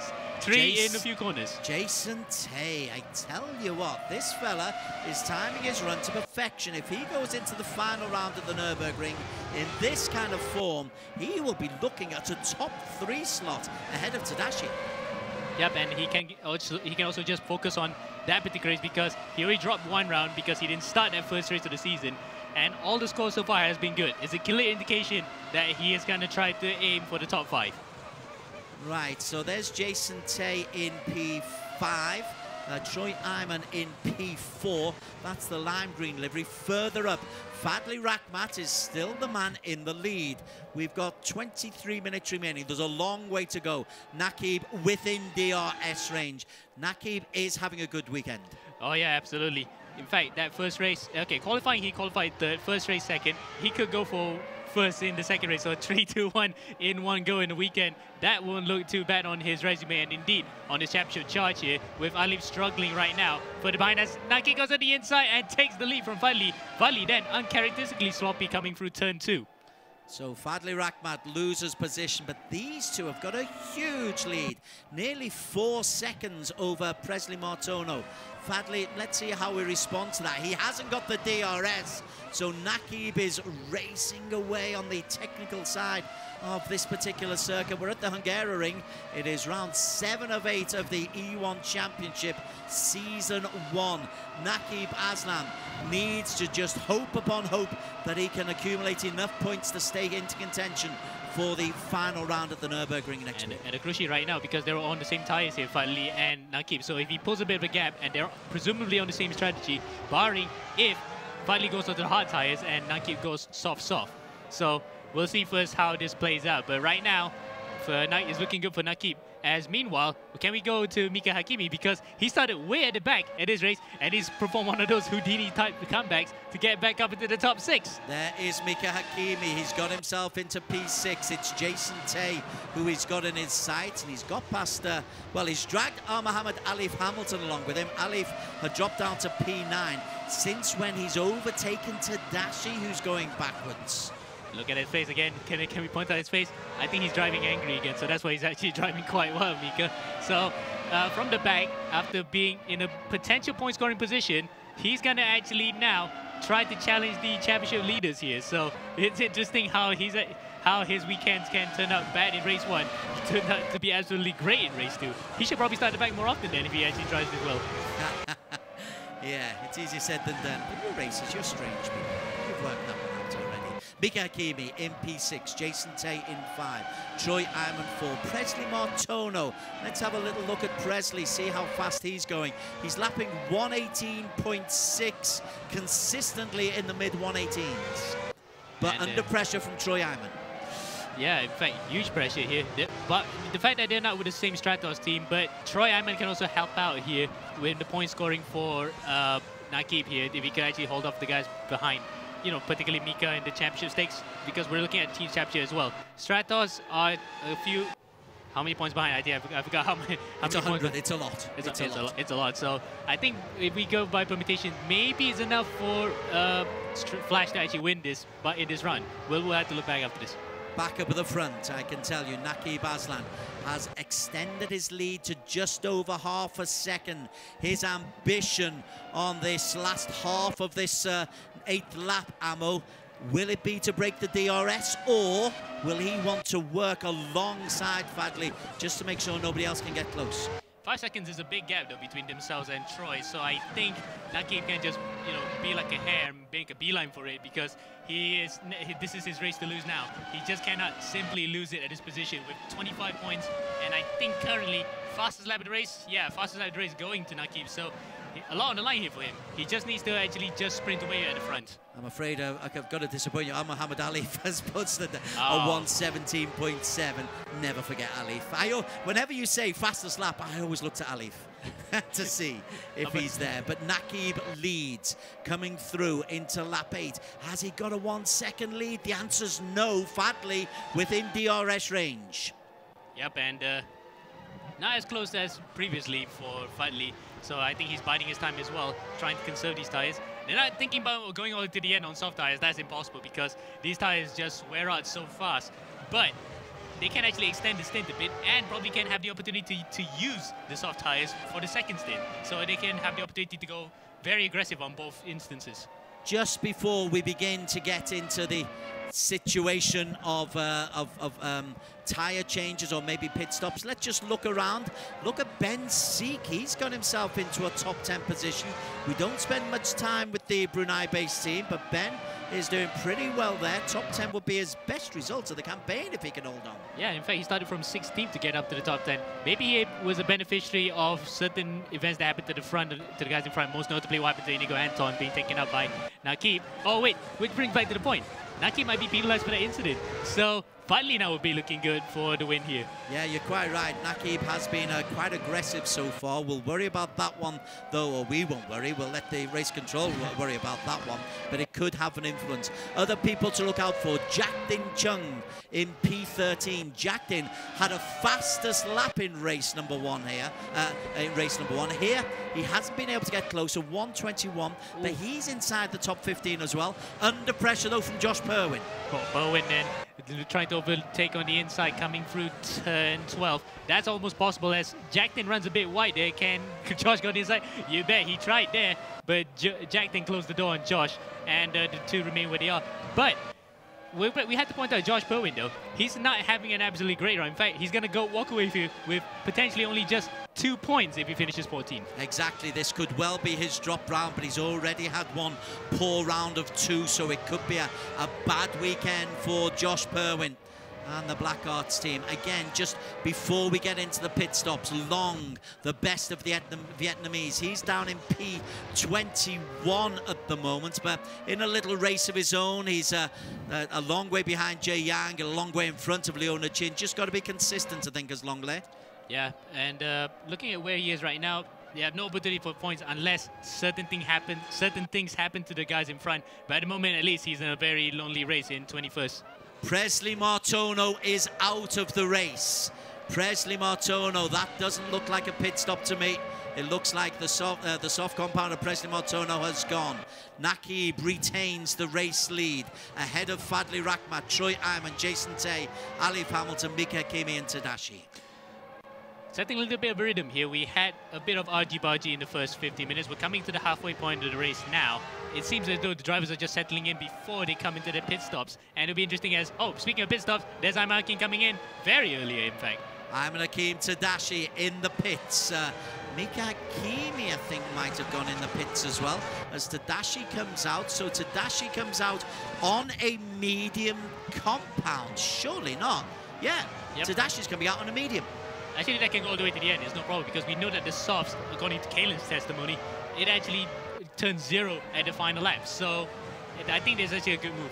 But it might be a lap too early, though. So the medium tires will have to work a lap extra, and they might actually have reduced grip by the end of the race. I'm on with Inigo Anton because both he and Joaquim Garrido from the Philippines, both on hard compound tires. Are they going to risk a no-stop strategy? That will be fun. That would be fun indeed, because we have not seen a no-stop in this season at all, I think, if I'm not mistaken. So yeah, this might be the very first instance of actually going long. And Hungary, as Novda, I did mention in that first race that drivers can just try to extend the stint of those tires as long as they could before they can think about best tires. Or Garrido, they're going a bit squirrely coming through turn 11. You can actually get away with the tire degradation of the circuit. We enjoy innovation, and we'll keep a close eye on Inigo and Joaquim Garrido. At the front, though, we are on to lap 12. Soft compound tires for Nakib Aslam.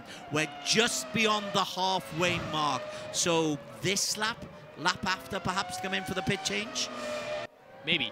We're going to look at this lap by lap, on a lap-by-lap basis, because I think Nakib has enough tire life in the match to go for another lap. I could be wrong here, but I think he does, because he looks good at the moment, because his lap times have not actually deviated off. In fact, he was only 0.7 of a second off from his fastest lap time last time down. So the tires are not looking too bad at the moment. I'm wondering if Muhammad Alif is on a... if he's made a pit stop, because he dropped down to P9. He's on the tail there of Tadashi. He's on the soft. Tadashi is on the medium compound.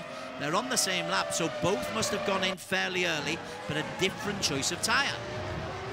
Yeah, in fact, I think Alif came in the lap after Ayman and Mika, and Ayman actually has jumped Alif for position on the road. So 8th place at the moment for Ayman, but unfortunately, he's on the wrong compound of tyres. He's going to get caught here by Alif, who's on a better set of tyres as they go through turn 11, being held up by the challengers. What happened there?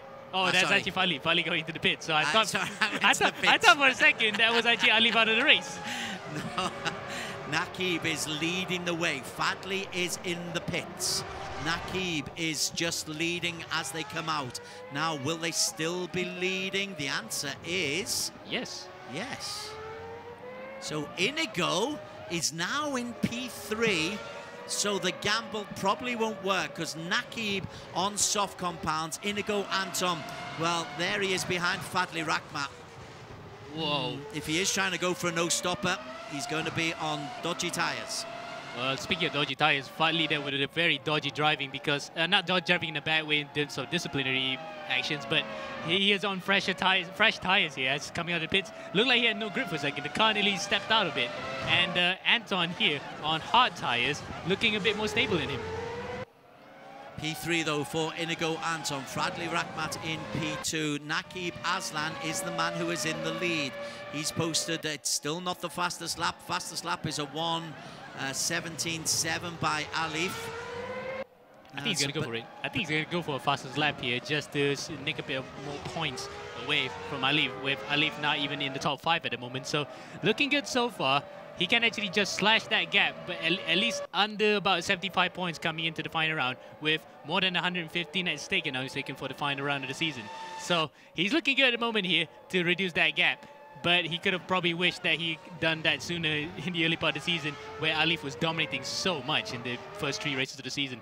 Just want to move to P3 where Troy Iman has overtaken the rapidly slowing Inigo Anton. Inigo's last lap, a 1:20.9. He's regularly in the 120, mid-120s. Those on soft compounds are in the 1:17s and 1:18s. He's losing 2 seconds a lap.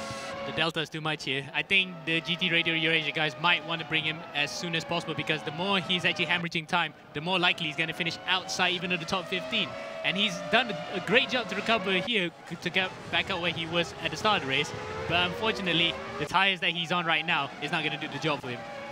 And Jason Tay is also making a move here on Inigo Anton, just to illustrate your point beautifully. Jason Tay, I cannot say how much impressed or how impressive he has been today. He got himself a podium, and he said at last that proves that he thinks he's in good nick. And here he's trying to get himself into a P4 position ahead of Inigo Anton with still 11 minutes left to race. Tay goes on the inside but doesn't risk it just yet, but it's only a matter of time, Amo. Indeed, and in fact, coming through the last corner now, he might not get DRS this time round, but he does take the position and he's out to 4th. But Inigo then might actually try to use the DRS to retaliate coming to turn 1. Does he have the grip and does he have the line? Nope. He does, but whoa, he actually cuts across in front of, is that Presley Madonna?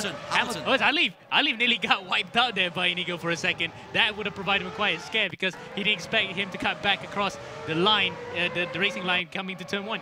That was really good evasive action there from Alif Hamilton. Proves you've got to be on your mettle. Mika Kimi's gone on to P9. Very, very quickly, let's go down to some of those who we don't spend a lot of TLC with. This is Leona Chin, who's down in P20 at the moment. She's just making sure that she's not going to be responsible for a casualty. But her lap time's 1:25.2.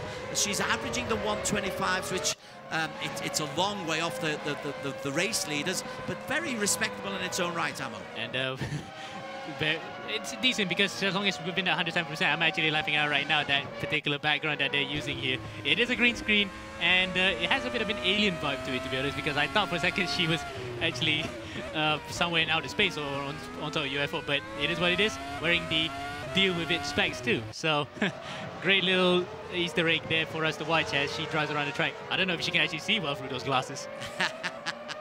And a back up at the front though, let's have a look. It's a 10-second lead for Nakib Aslan. That suggests that Fadli has either gone into the pits or been in an incident. Here is Fadli in P3. chasing on the back of Troy Iman. Tell you what, I think Fadley has had a moment, Amo. Correct, he actually went off track somewhere out of our screen, so apologies for that, we kind of missed it. But he has now been he's tried to overtake a back marker, I think, that he went off track. So he lost that track position, and now he's lost position completely to Troy Iman. So Iman then making it a Stratos 1-2, albeit being sister teams. And Fadley is followed by Mohammed Alif, who's followed by Jason Tay.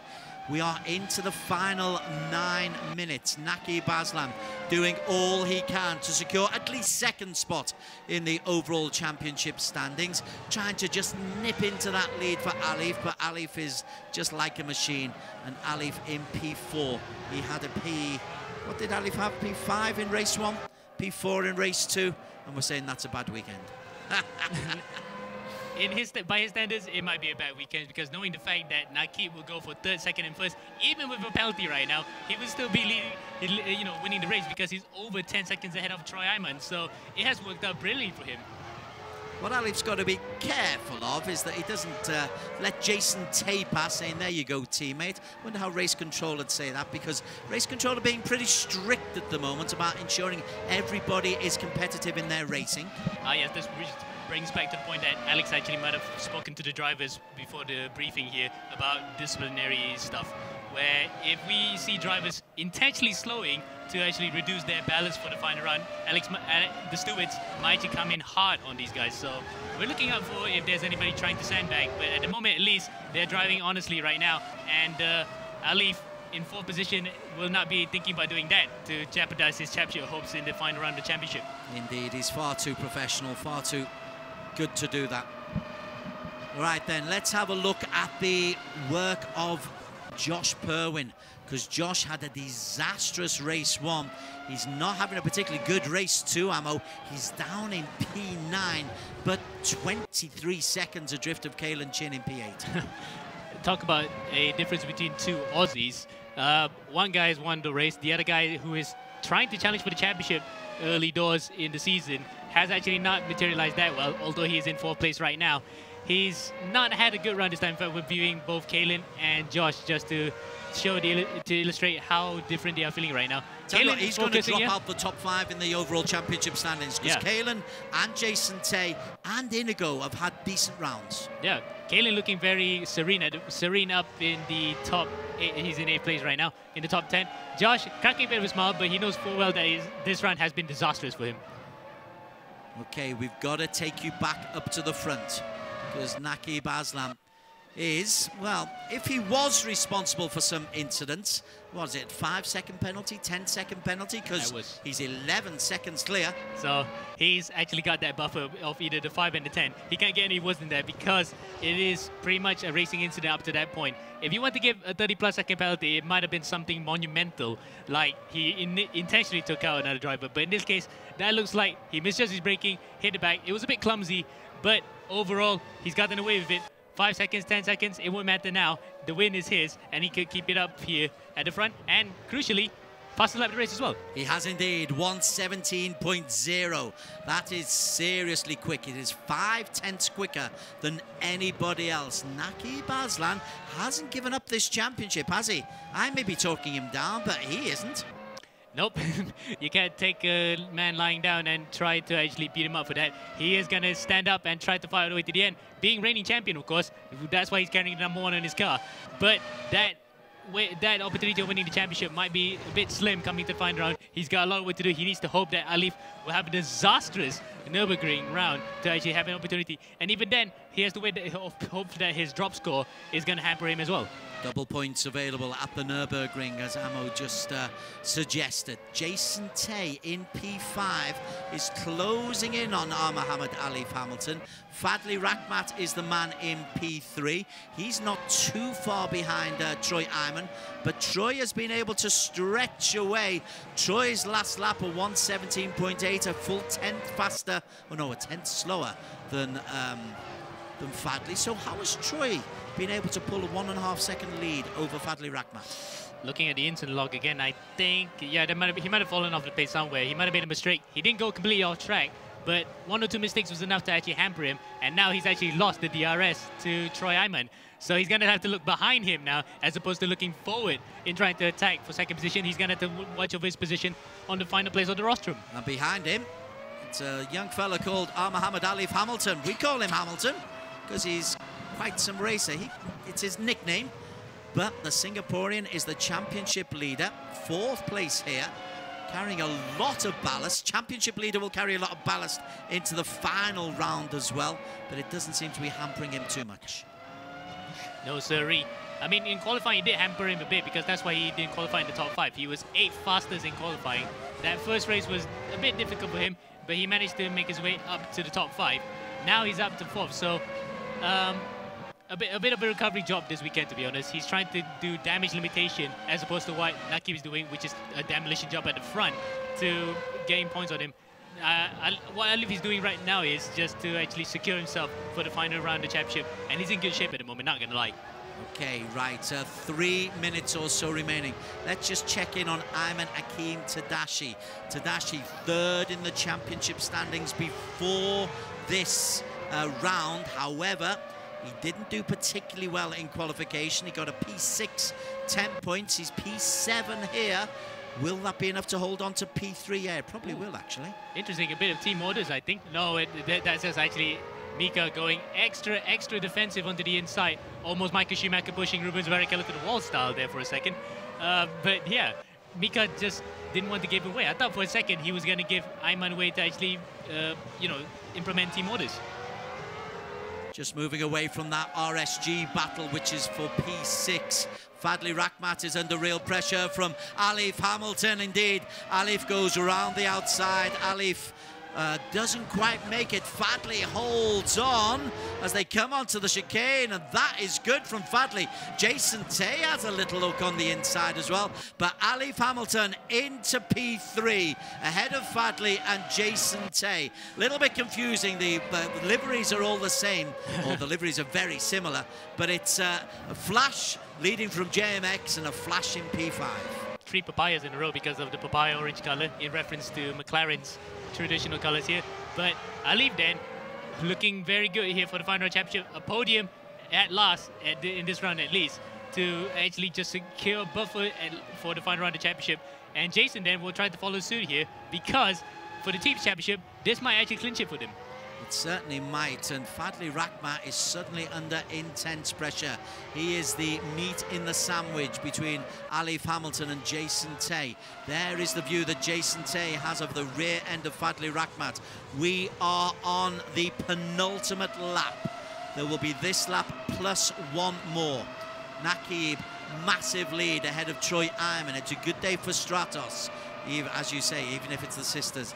Alif leads Fadli, who leads Jason Tay. This is the battle for P3 that we are on board with. And team orders might come to play if both of them were to be together again, which is almost inevitable because Fadli just seems to be struggling right now. And Jason, once Jason gets by, is 3rd and 4th. Jason might actually have to hold station because they have to think about the championship for Alif, and that is probably exactly what they're thinking right now. Coming up to the final minute. In fact, we're underneath a minute to go. So the next time by will be the final lap of this round. And Nakib Aslan looking good for the win here, despite a potential penalty coming his way post-race. Very, very quickly, Kalen Chin has moved into a position where he can challenge Mika Hakimi on his finals lap. So Kalen, who won race 1, is looking to get a P6 in race number 2, and he will have DRS over the RSG driver. Acronym City. And in fact that Mika's not doing any favors for Ayman at all actually in terms of actually helping him out. They were actually nose to tail at one point.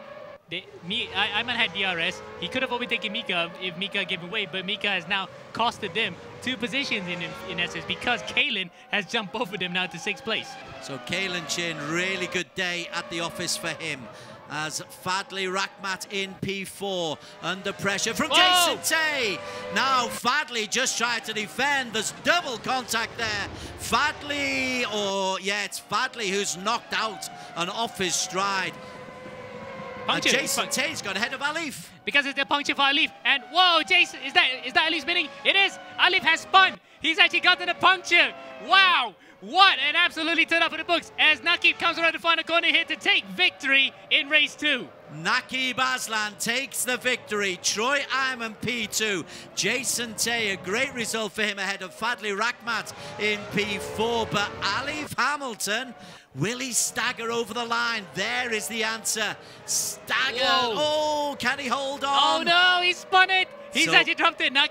Nakib will now be, can't believe his luck. He'll be counting his lucky stars here that he's not only gotten the race win, but not the fastest lap, unfortunately, but Alif is actually dropping points as we speak due to a puncture, possibly from the fight with himself and Fadli. Right, there's a discussion for Alex Young to talk to Nakib Aslan about racing. Never make a prediction. Wow, so we have to have a quick chat with Nakib Aslan. Nakib, well, you're going to have to talk us through that race. You had that contact with Inigo as well, but after that contact, it seemed to go pretty well for you. Yeah, so I'm not sure what happened there. I think I have to look back the replay, but overall that race was mega. Yeah, it's just one of those weekends where you come in with real full confidence. I gotta give credits to James for this. You know, he put in a lot of time with us, and as well my other teammates, Troy, Nabil, and Arif. We put in a lot of effort for this one, and it showed. You know, with me and Troy getting the double podium and the 1-2, and the pace looked really good throughout race 1 and 2. Could have got the win in 1, but decided to play it safe. And yeah, that was one hell of a race. Okay, you're talking about James Russell, your team manager and team owner. You also be looking down that leaderboard. You can see the leaderboard on the screen right now. Alif had a puncher on the last lap of the race. Oh, really? So what's that going to do for your championship? Yeah, we'll see. We'll see what impact that has on the championship after you guys decide to drop a single round. But congratulations, Nakib. Very good drive. I can see that means a lot to you. No worries. Yeah. Des, walk us through the final order, please. Yeah, confirmation. Another podium for Jason Tay, P3. Troy Iman, his best result of the season, P2 for him. It was won by... Thank you, Amo, as he gives me the stuff. It was won by Kalen Chin. Arwin Tarunya also not too far away. Fadli Rakhmat, sorry, in P4. Kalen Chin adding a P5 to his earlier victory. So great stuff there, and it could make the final tables very, very interesting. Amo, great job. Well done. I enjoyed that. All right, so up next we have a short commercial break, but do not go anywhere because this is where the drivers are going to be deciding which rounds they will drop. And after that performance by Alif Hamilton, who's been super consistent so far, we're really going to have to see a bit of a shake-up. So you're not going to want to go anywhere, and we'll show you how that pans out in the overall Drivers' Championship. Before we go for a quick break, we always hear about the term DRS, drag reduction system. It helps our drivers overtake. So let's find out a little bit more about this nifty little tool that the drivers use. DRS basically stands for drag reduction system. When certain conditions are met, drivers are able to just press a button and then the wing opens up and reduces their downforce. So when the downforce is reduced, the drag is also reduced, so it gives you a higher top speed. DRS system is amazing. It promotes overtaking. You can use the DRS almost everywhere. They put it in just to have a bit closer racing. It needs to be now or never. Can he use his DRS to catch up to Alif Hamilton as well? And look at that, he's closing the gap to the leader as well. So this is the longest straight here on the Shanghai circuit. I'm going to take a look at the top speed here without DRS open. It's about 3:15, so I'm going to press DRS once I'm out of this corner. It's red, and look, we already passed 3:15, 3:20. So the advantage, obviously, when you're following car in front of you and you have a higher top speed, you can catch up to him really easily. It pretty much follows the DTM 2016, where you have 3 DRS in a lap. And then each time you have to be within 1 second range between your car and the car in front of you. Drivers sometimes forget that they're on DRS mode and therefore they have less downforce than they normally do, and then ended up spinning the car. Cars are going all over the place. Everyone's going all over the place. Not fun when you're in front and you're allowing the car behind you to have DRS. Sometimes it might make the overtakes a little bit too easy. To me, it's still a bit of a gimmick. In the racetrack particularly, there's only some straights that you can fully utilize the DRS zones. So drivers normally would know what to do in that situations. As an engineer, I fully trust my drivers.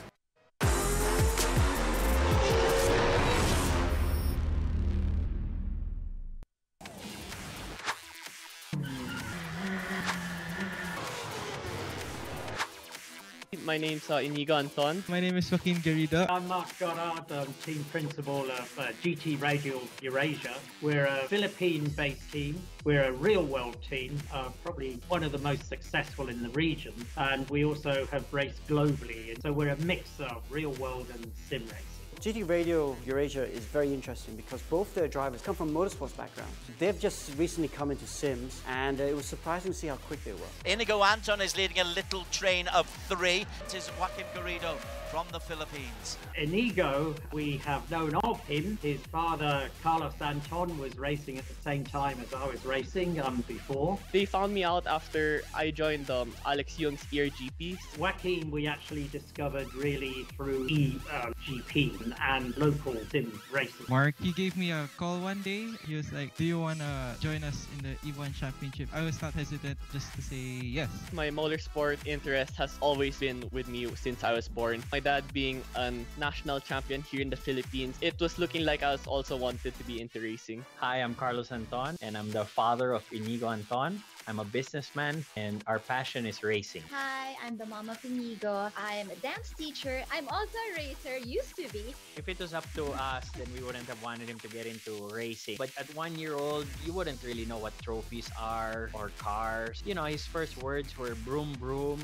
In my first race, there's about 103 people in a time trial event, and I was able to finish 99. I'm just proudest of him because he's so humble, and I don't think he realizes what he's done in Philippine motorsports. My interest in motorsport began when my dad brought me to a karting clinic when I was 8. Ever since that, I kept forcing him like, Dad, I want to race karts. My dad brought me to more karting events and then started racing locally, which in my debut race, actually, I finished second. Season 0 was really a big learning curve for me. I've learned so much. I felt that we could have done a lot better and we could have finished a lot higher. I came close. I think I had about 3 or 4 podiums. We were able to finish in Season 0, 4th place in the Drivers' Championship. I was really happy. I was surprised to see Inigo Anton so strong. He had so many pole positions. He should have won a race in Season 0. Inigo Anton, he's not having a good race 1. That is not a good 10 seconds for Joaquin Garrido. Inigo Anton and Joaquin Garrido making too many mistakes at the moment, especially in the races. Well, I would say our biggest obstacle so far is,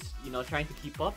I don't think that the performance has actually dropped. I just think that the performance of all the other drivers on the grid in Season 1 has really elevated.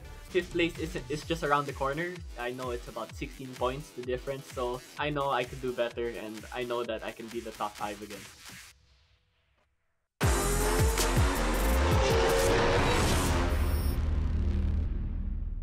I like the idea of celebrity drivers on EGG. We've sprinkled our high-performing grid with a little bit of fun. The EGG drivers are so entertaining, great to watch. Hi, my name is William Choi. I'm Leona Chin, Malaysian motorsports athlete, YouTuber, and also a casual streamer. Whelan Choi, that familiar face, grace our grid every single week.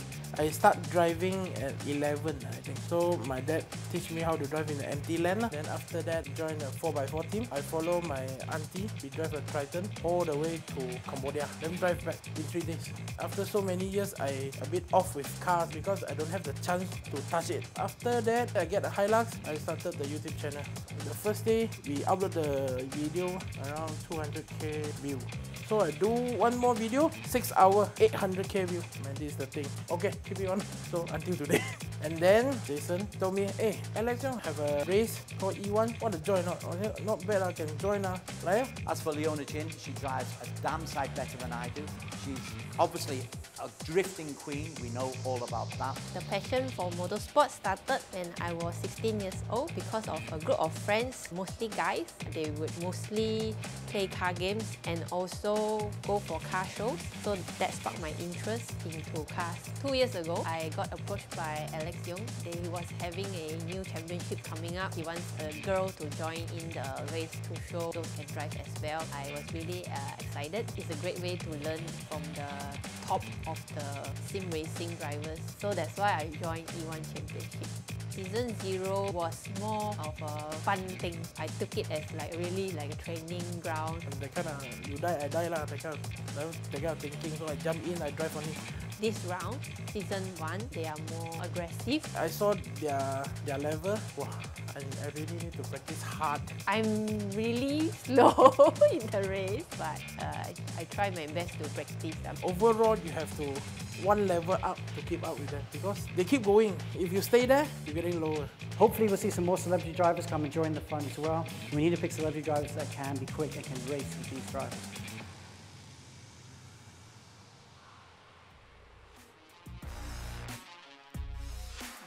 I love Team EGG. They just sprinkle a little bit of fun when maybe the front runners are very, very serious, and rightly so. I mean, they've got a lot of prize money on the line. So great to see these guys having, or guys and girls, Whelan and Leona, just being very happy to finish all the races. But it's interesting because even with them, we're seeing them improve so much every single race. Whelan Choi, we have put a spotlight on him earlier on in the season. He's been putting in so many hours behind the steering wheel, and he's been more and more in the points as each race goes by. Yeah, he is. He's improving a lot, so it's good to see. Be nice. There are actually quite a few celebrities that like to do these racing programs and stuff. And they've really enjoyed doing it. Like Whelan's been, like you said, improving a lot because you get to race against the best of the best. So it's a measuring yardstick. And to really improve, you need good competition. If you just go around and race by yourself or with a poor competition, you don't really improve. That's right. And speaking of improvements, we saw some drivers in race 2 that just wrapped up here at the Hungaroring in Hungary. We saw a real mix-up in the midfield, even on the podium positions. There's a lot to unpack there. Let's go and speak to some of the drivers from race 2.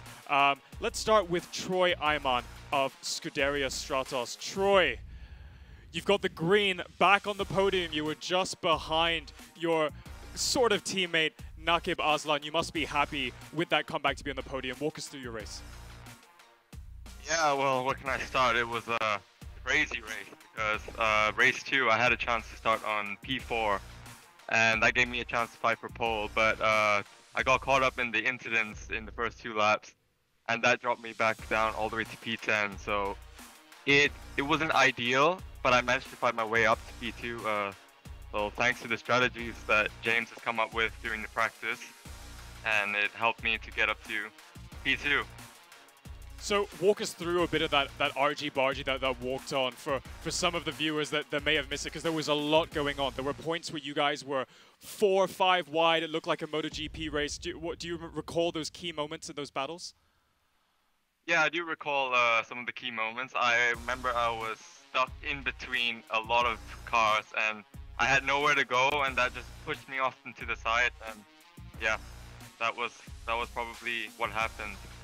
Well, it was great to see you back on the podium. We'll find out very shortly what will happen after the drop points and where you'll be on the championship, but we look forward to seeing you in the final round in Germany. Thank you. Thank you. I really enjoyed Troy, because Troy was very quiet. We've seen him finish on the podium before in Season 0, but he's been very quiet this season. Season 1, we haven't seen him at all. So to see him up there, and he was quick, he had pure pace, so he deserves that position. So great to see him with his first podium of the year. He does. It's a very, very strong comeback. Definitely great to see. Let's see if he can keep it up. We know that, just as he said, the strategy from Team Stratos, team manager James Russell, really coming into play. And I'm sure with the similar track layout for the final round in Germany, that's going to come into play as well. Now, one team that has been consistently improving with their qualifying performance, their setups, and their race performances is Team JMX Phantom. One driver in particular, Fadli Rahman. Alex, let's see if we can go and speak to him. So we just speak with Fadli right now. Fadli, that was a dramatic race. We thought you were on for the win. Didn't quite have the pace. What happened in the race? I think pace-wise, we didn't have. We're not as quick as Nakib, obviously. So I tried to stay behind him and get the DRS consistently. But I think he carried more fuel, so he had less pit stop time. So when I lost touch with him, couldn't keep up. Yeah, because you could see that perhaps your setup wasn't quite as good as the Stratos cars, because you could just about hang on to Nakib, but didn't quite have the pace there. But you were hanging on there, looked good for a podium. Troy got past you, and then the incidents with the flash cars. Can you talk us through the last few laps? What happened? I think it was a misjudgment from both me and maybe Alif also. I kind of wanted to start back in line, but I didn't expect him to not go so early. Maybe he was expecting me to go on the outside. Right. So that small contact gave Alif the puncture. Yeah. And you ended up P4, wasn't it? P3. Yep, P4 behind Jason. P4 behind Jason. Well done, congratulations, and one more round to go. So good luck for round 8. Yeah, thanks, Alex. Thank you. All right, we have time for one more interview. Let's go and speak to Team Flash. We can't wrap up these interviews without talking about our tentative championship leader. Let's go and speak to Alif Hamilton. Hey, Alif. So you've had a very consistent season so far. We've mentioned you've had a majority of wins of all the races you've entered in Season 1. But Race 2 just seemed to fall away from you. There was a spin. Walk us through what happened there. Yeah, I mean, I was just a bit too eager on the trying to overtake. I think it was Fadli. It was first few laps. Yeah, I mean, overall for me, it was just all over the place. I mean, yeah, so I will just chin up and try to work harder for the next round. So a couple of risky moves there, kind of aggressive, just as you were saying. Are you thinking about the championship actively when you drive like that, or do you feel confident enough in your lead to maybe try a couple of moves that might be a bit more daring? I mean, the way I'm built or the way I'm designed is I don't really think about too far ahead on the future. Try to keep it one race at a time, and I mean, yeah, ideally if you think about it now, it was a dumb move to make from my part, but yeah, I mean, it is what it is, and yeah, now it's gonna be the double points in Nürburgring, which is gonna be very, very tough. Have you calculated the potential championship points so far? Is your team manager working out every single position that each driver's in and where you have to be next round to win the championship? Not quite. I mean, you guys could help me if you can, but yeah, no, I haven't really thought about that. But yeah, he looks really tense. We'll see, man. I mean, it's double points. Anything can happen. 110 points, I think, to get if you absolutely dominate the next round, and Naki could easily get that. I know, like you said, like you saw today. So I'll just try to do my best and try to just keep up with him. Yeah. All right. Well, best of luck. We'll see you in 1 week in Germany. Yeah. Cheers, man. Thank you. He's a cool customer, isn't he? I mean, Alif is always about one race at a time, and that's why he's had his success. Doesn't look too far ahead. But you could tell Alif was quite annoyed that he's already thinking about the permutations for the next race, because he's allowed Nakib into a small gap, and we should see those standings soon, shouldn't we? Yep, that's right. Every driver's going to say that they're calm, cool, collected, but I know they're lying. I know deep down on the inside, they know that every single point counts, because they're going to be thinking about the championship. That's all they're going to be thinking about. So before we get to the championship standings, before we get to the drop points, let's go and take a look at the race 2 highlights in Hungary. Okay, so race 2 got the 2 ERGP cars, the red cars in the front. Didn't get a great start though, and it was like 4 wide through turn 1. And it was in fact Inigo Anton, GT Radio Eurasia car, that held onto the lead, just holding off Fadli Rahmat. But Rahmat then got around the outside. Anton was struggling with the hard tyre in the early stint while everyone else was on the soft tyre. And then this Nakib hit Inigo Anton off, and we've yet to see whether he'll get a penalty for that. And then this great battle between the 2 Flash cars and Fadli Rahmat in the JMX Phantom car. This would go on to the end until Alif would get a puncture. But back at the front, Nakib Aslan would win from Scuderia Stratos' sister team, Troy Iman. Let's take a look at the results from race 2, the race that we just saw on screen. Nakib Aslan there in P1. Again, not bagging the fastest lap. Troy Iman, great to see him back on the podium. The sister team to Stratos Motorsports, Scuderia Stratos, followed by Jason Tay. He's a driver that has really stepped up his game. He knows that he's been in the shadows sometime of his teammate leading the championship, but he's really given him a run for his money with Fadli Rahmat right behind him as well. And Kaylin Chin, our race 1 winner, rounding out the top 5. Next, let's take a look at the overall results. This is a combination of qualifying, race 1 and race 2, and it's Nakib Aslan back on the top step. He's got a lead of about 7 points, and he's going to need every single one of those points to contribute towards his overall championship fight. We'll see what those drop points look like later. Kaylin Chin, again, in the top 3 steps of the podium, followed by Jason Tay. I believe this is his first top 3 finish at the end of a round, followed by Troy Ayman and Fadli Rahman in the top 5. So, up next, we have drop points. Alex, is this just a case of simple maths, or is there any more strategy behind it? Well, I mean, obviously, we're going to show you the standings now with the drop points on. But of course, we don't know. We're also going through the protests. So we'll have to tune in tomorrow, I think, to find out what the actual positions were, because 1 or 2 drivers might get some protests. But we are going to show you the standings with the drop points. So Alif is going to drop points from this round for sure, because he only got 18 points. That's the lowest points he's got from any round this year. I think the gap will close down. I think maybe Nakib might only be off 40 points, 50 points off Alif. With 115 points to play for in round 8, means it's still a lot to play for between the two of them. Alif has to be on it for the last round. For the team's championship, though, I think Flash is looking really good. All right, I think we're ready to look at the before and after of the overall championship points so far from round 1 through to round 7. We're going to take a look at the results before, and then we're going to look at the results after the drop points. So here is our top 10 driver standings before the drop points. That's Alif Hamilton in P1, as expected, with 280 points. But look at that gap.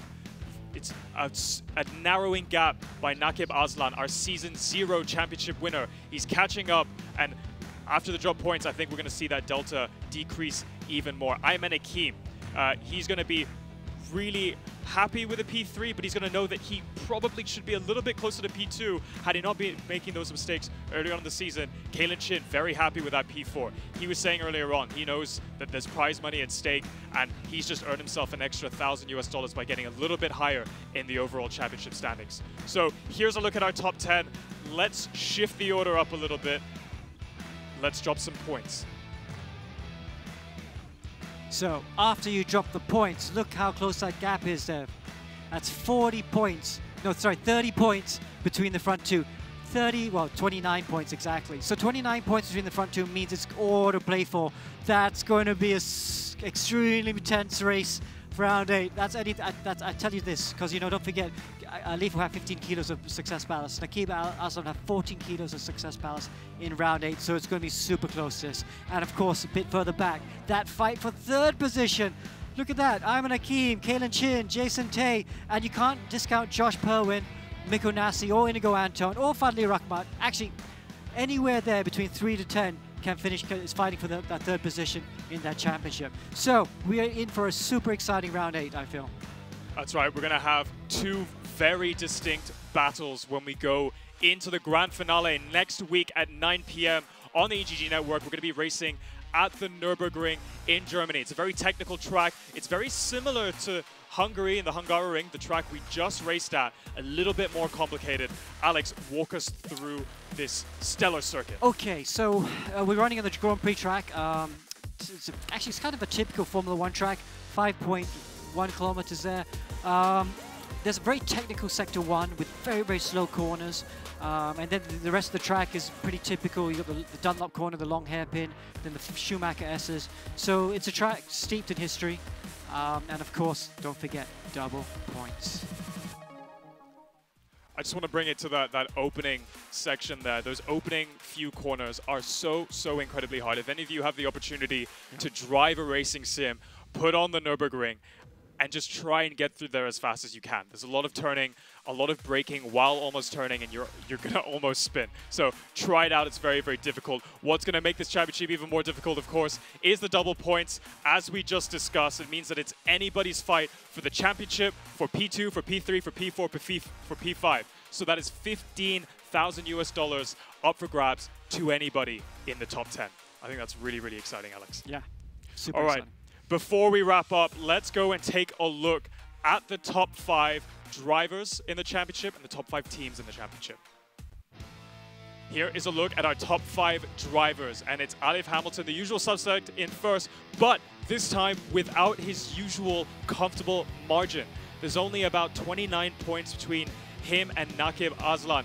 Nakib is really going to be pushing in the next week, practicing going round and round the Nürburgring to make sure that he can close that gap from qualifying through to race 2. Ayman Hakim as well, he's going to be making sure that he's not going to be making as many mistakes as he had in the last few rounds, because he knows that another $1,000 is up for grabs, and another $1,000 is up for losing to Kalen Chin, who's in P4, and very close behind him is Jason Tay.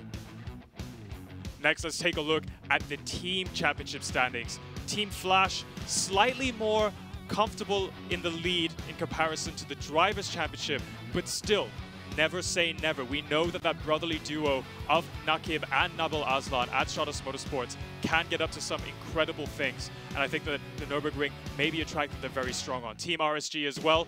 We know that these drivers can consistently put it on the podium. We know that Mika Hakimi has been incredibly fast, incredibly great at overtaking, and he's going to repeat that, especially when he knows that double points are on offer. JMX Phantom in P4 and Black Wolf Racing in P5.